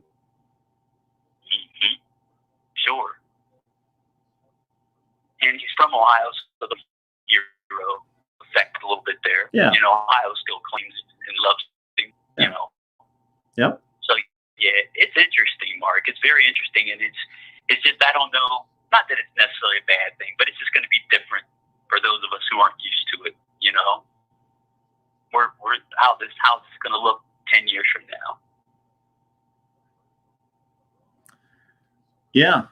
It's going to look even, there's going to be just even more examples of guys that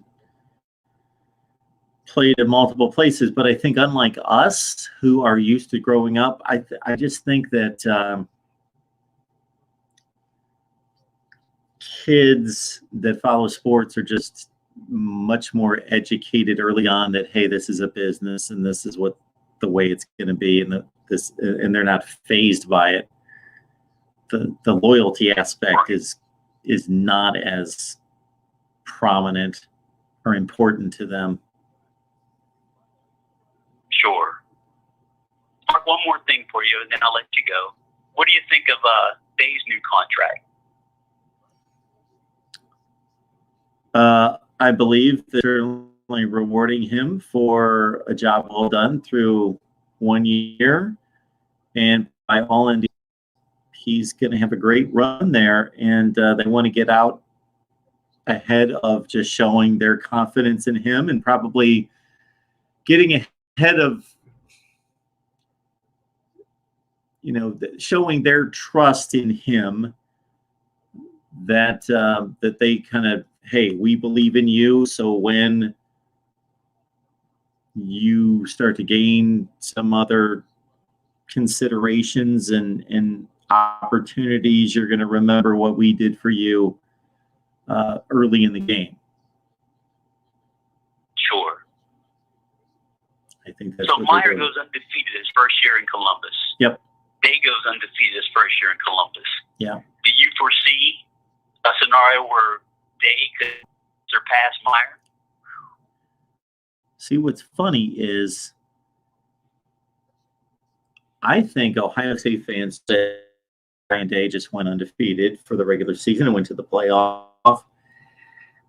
That Ohio State fans are somewhat spoiled and think anybody can do this. You know, Urban Meyer is not that great, apparently.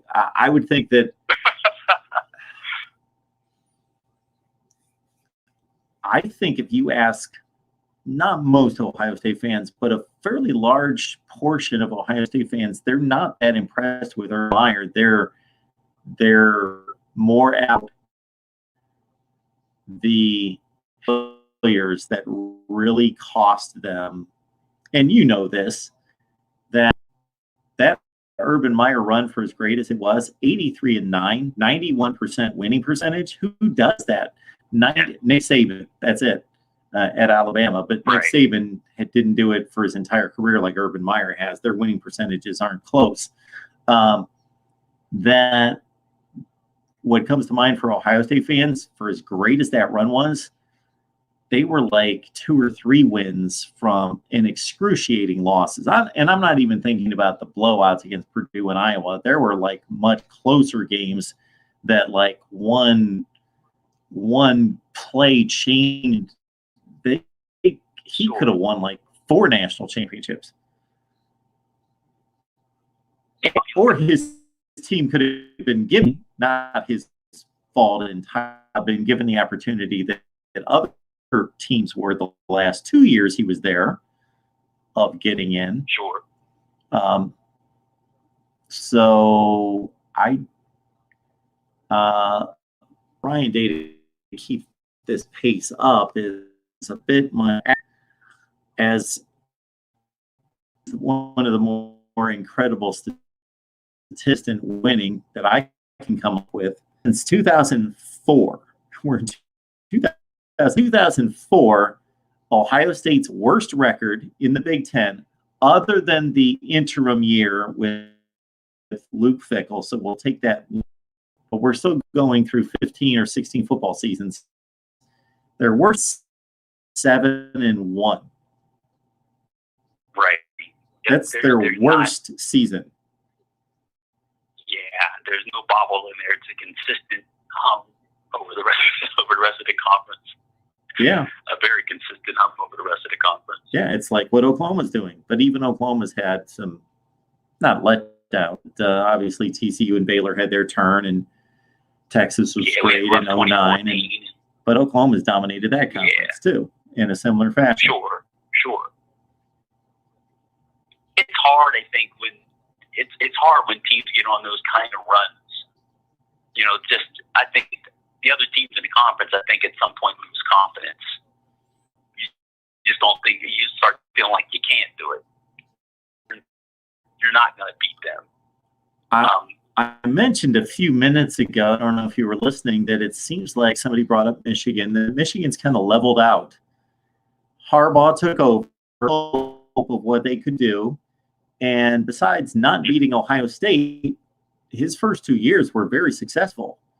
You know, he went from 5-7 the year before he took over to bam, all of a sudden they're 10-3. They finish in the top 10, go 10-3 again, and finish in the top 10 again. 2 years. So the thought is, okay, well, we didn't beat Ohio State. We didn't win the Big. How much can we expect? We're on our way. Now here we are going into year 6, and it's like, and he improved like top 20 to like top 10. But they haven't continued to ascend top 10 to 15 classes, and Ohio State's bringing in top 3 classes. It just doesn't look like he's going to get there. Yeah, like they're just stuck. They seem like they're 9-3 stuck. Now. Yeah. Right. And I actually looked at recruiting rankings because I was talking with some buddies, and we were looking over the playoff era to include 2019. And we looked at a couple teams from each conference. The ACC, Clemson has a recruiting rank. This is their average rank from 14 to 2020. Okay. Their average class rank is 9 points. Yep. To 9.7. It's close. It's really close. Sure it is. In the SEC, you got Alabama. Their class rank is 1.7. Yeah. It's crazy. Which is ridiculous. Yeah. Georgia is 3.9. So you got a little bit of a gap there. 2 points still close. Yeah. And it's only ridiculous because Alabama's so rich that you can't help but have a gap. 3.9 is still crazy it's good. Way up there. But yeah, 1.7. I think it's all ones, and like they were like 5 1 year. Yeah, they were 5 in 2018, and they were 2 last year. Okay. Yeah, and everything else has been a 1, which is insane. Yeah. Then in the Pac-12, you've got USC had the best recruits. Their average class rank is 15. And then Oregon is second at 16.4. So it's a 1.4 gap. USC was hurt, though, by the last 2 years. They had a 20 and a 55. So that drug them way down. Otherwise, they're top 10. So you included 2020. Yes, we've included 2020. Okay, that 52 ranking, obviously. Yeah, it drug them back. In the Big 12, Oklahoma is at 11.7 is their average class ranking, and Texas is actually at 10.6. So Texas has actually out-recruited Oklahoma the last 6 over the playoff era, but Oklahoma's winning the conference. Yeah, it's not even close. And then in the Big 10, you've got Ohio State, which has a class rank of 5.3 average class rank, but that's because they had a 4 in 2019. Otherwise, theirs is right where Georgia's is at like 3.9. Yeah. But then the next best in the conference is Penn State with a 15.1, 9.8 spaces there.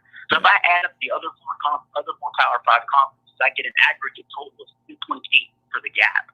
Ohio State has a 9.8 gap over Penn State.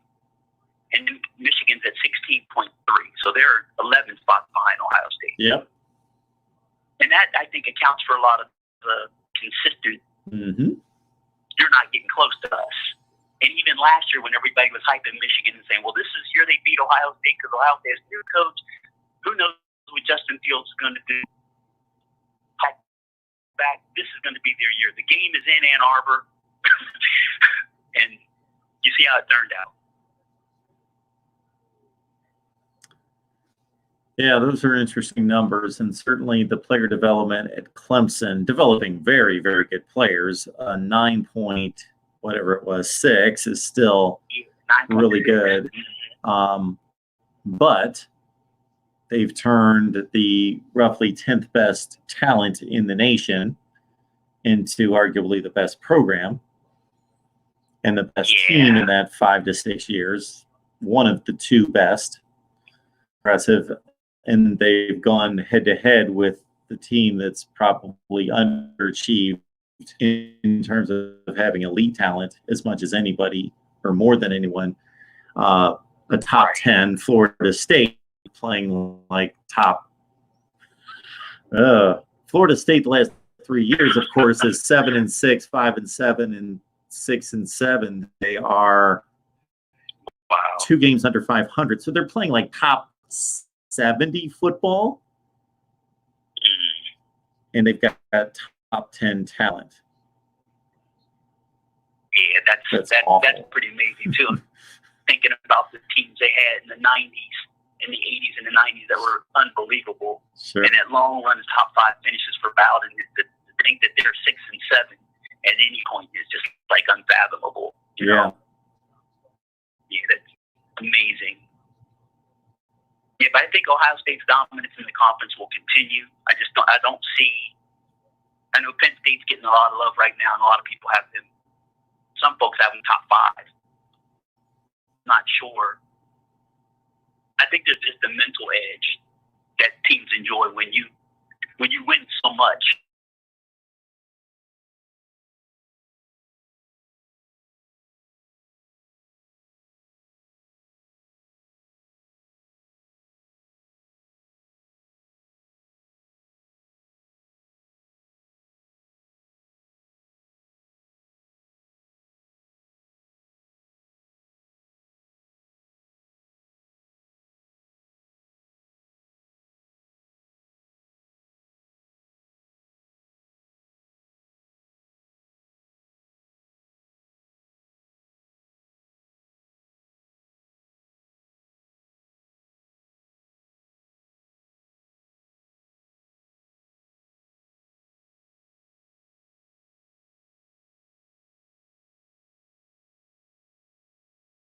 By four scores twice. They're beating Michigan. They're beating Michigan worse than they're beating most teams in the Big Ten. And Michigan's got the second to your thought pattern of the confidence level. It's like Ohio State becomes and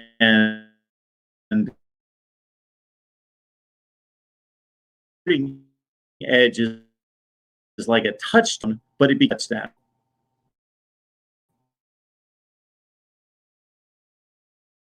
That resiliency, they'll start off that game okay. They'll be fighting for a quarter, and then something will go wrong, and then that thing will spin completely out of control. You know, almost a playoff situation. I've been calling this like feels like we're a 30-minute team. Against Clemson, we played a good first half, led 17-16, and don't play to get crushed in the second half. Yep. The next year against Georgia, they'll have a healthy lead at halftime, but then Bama, we get blitzed in the first half, and even in the second half, they took their foot off the gas, but we outscored them and played pretty good in the second half. Looked like we looked all. And then the LSU for that one, so we won't go into that one much. We got to 60 minutes. You can't just play 30 minutes and then die on the vine. But I think that goes to depth, and it goes to recruiting, and it goes to all that stuff. The level of athletes that you're competing with, to be on that level, to be able to fight, to sustain yourself. That is right. Certainly right. I appreciate the call. It's good to hear from Mark, thank you for taking my call. Enjoy your evening. Safe. Thank you so much. Appreciate that. Have a good night. You too. E28. He had the patience with me. How many months? I just glanced at the handle, and I used to. I didn't put together the Adrian Peterson and the Oklahoma helmet. I'm looking at so many of these handles, and one thing I called him AD, like too bad 20. I forget what I made out of it, but I just eights and B's. Funny when I found out. Okay, oh, that's got P. All right. Mark College Football to the channel if you have yet to do so. And again, but for yourself, if you enjoy these live streams, when they are, be great. Designated live stream each and every week, and that's Florida State 7 o'clock Eastern time on Tuesday night. We talk Ohio State each and every week, and we do talk Miami, but because of schedule count goes out each and every week, so they change. But Alabama, Auburn, Clemson,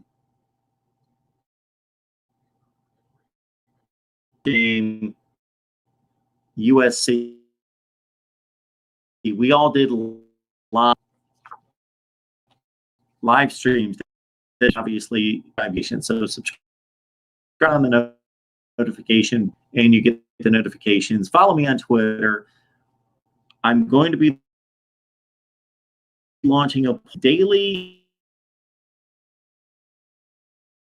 or I'll let you know if you can simple a poll. And so our first poll was are you in favor as a favor of the Mike Norvell hiring?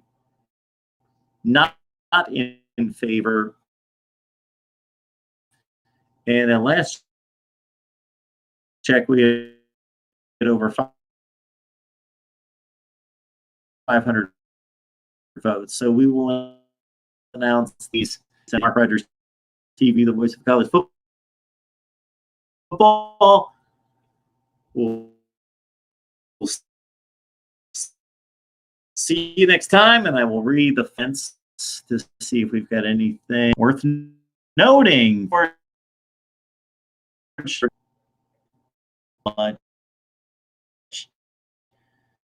George would tell you from everyone $2 you would say this and calling shows. Anyway, so that's the vision. We will see you soon. Thank you so much for joining. And again, I'll check out any other comments.